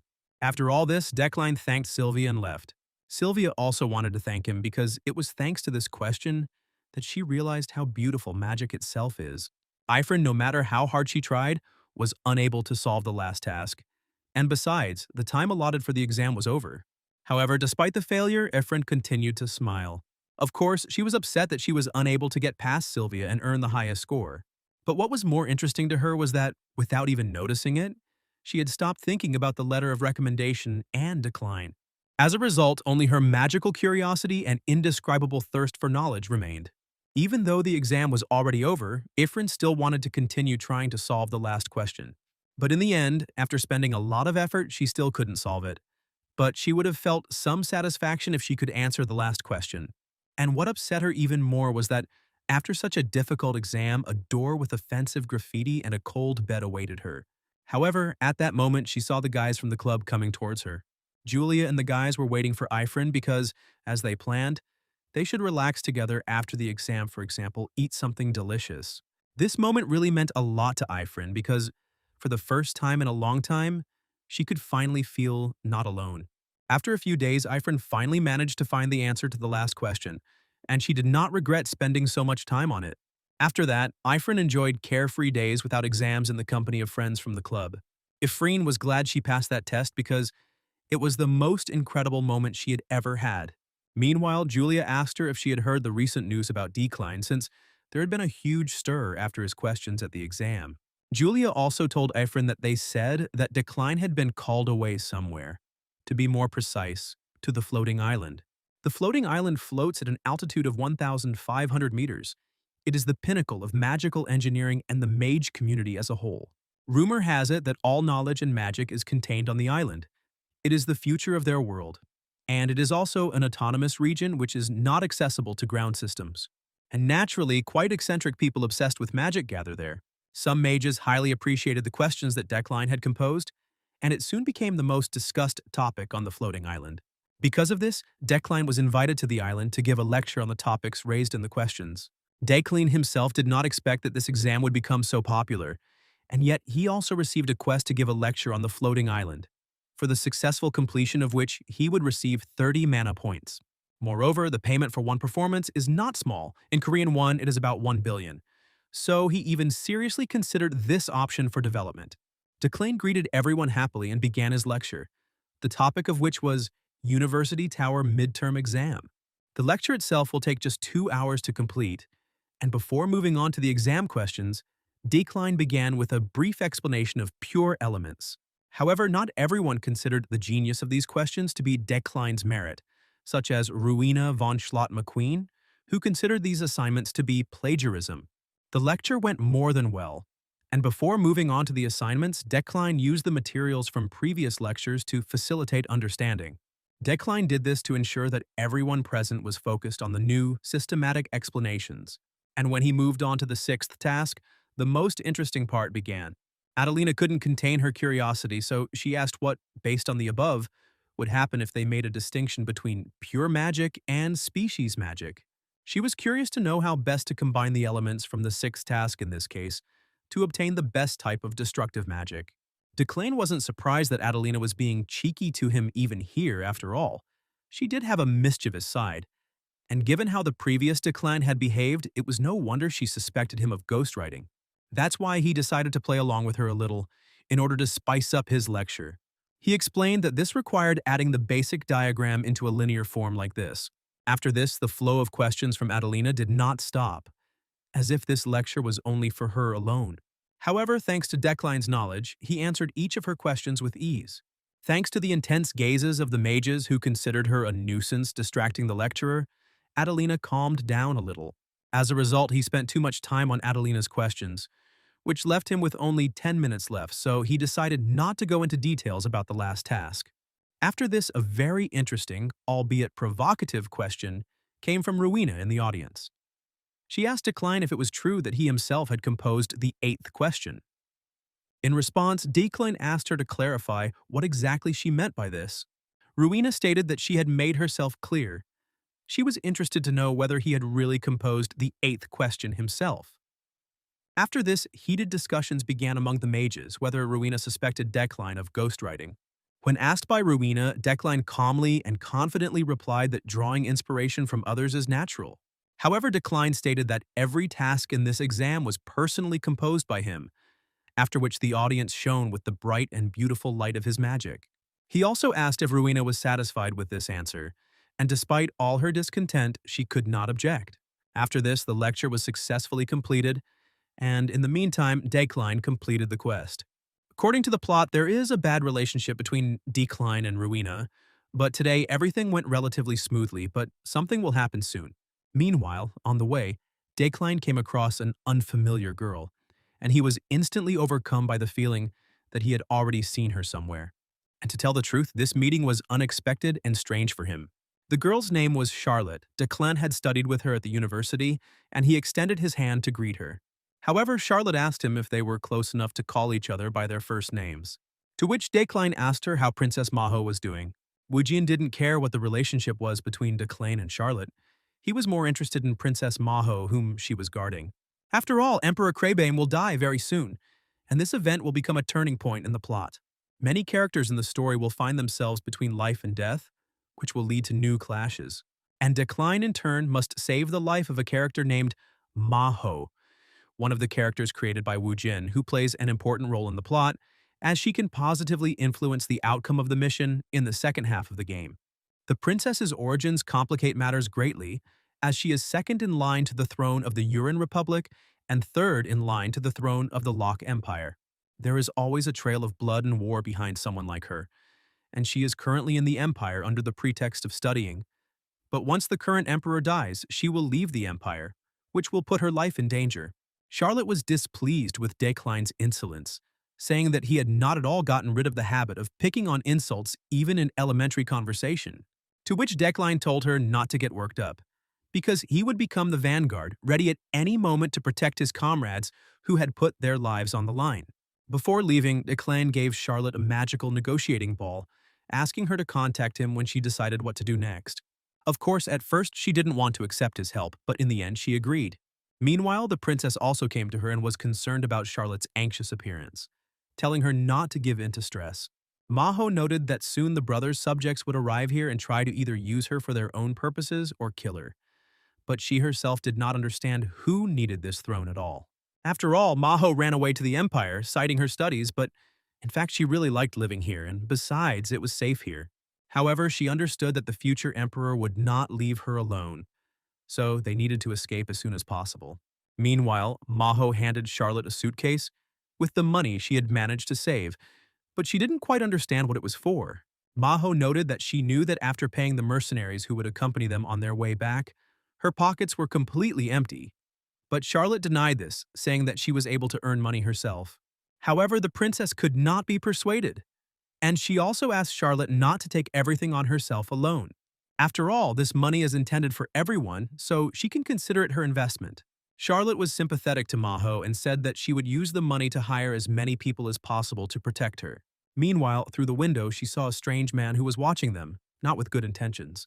However, after Charlotte saw him, he immediately ran away, and this meant only one thing: that with every minute it was becoming more and more dangerous here. That's why Charlotte decided to seriously consider Decline's help. Meanwhile, Decline was enthusiastically reading books, and Uriel was walking around pestering him with questions about why he had suddenly become so interested in books, but he ignored her. Uriel also mentioned that she heard about his lecture on the floating island, and that he made a lot of money. Then Decline replied that she would not get a penny of it. But be that as it may, Uriel did not come to him for this. She told Decline that they had received an official request that the graduates of the university's magic tower wanted to visit their territory, Hadakane, as a trip. Decline answered no without thinking, saying that on such trips it is not customary to clean up after yourself, so he was against it. However, Uriel did not back down and asked Decline to at least read their request. Besides, they were not letting them in for free. At the same time, Declan asked her to leave quickly, and he said this with a very frightening expression on his face. After which Uriel left, although she did not understand why he drove her away so abruptly. The reason why Decline suddenly told Uriel to leave was because Charlotte contacted him at that moment. Charlotte told Decline that they needed to leave immediately because of the impending danger, but they had almost no time. So she asked him for help.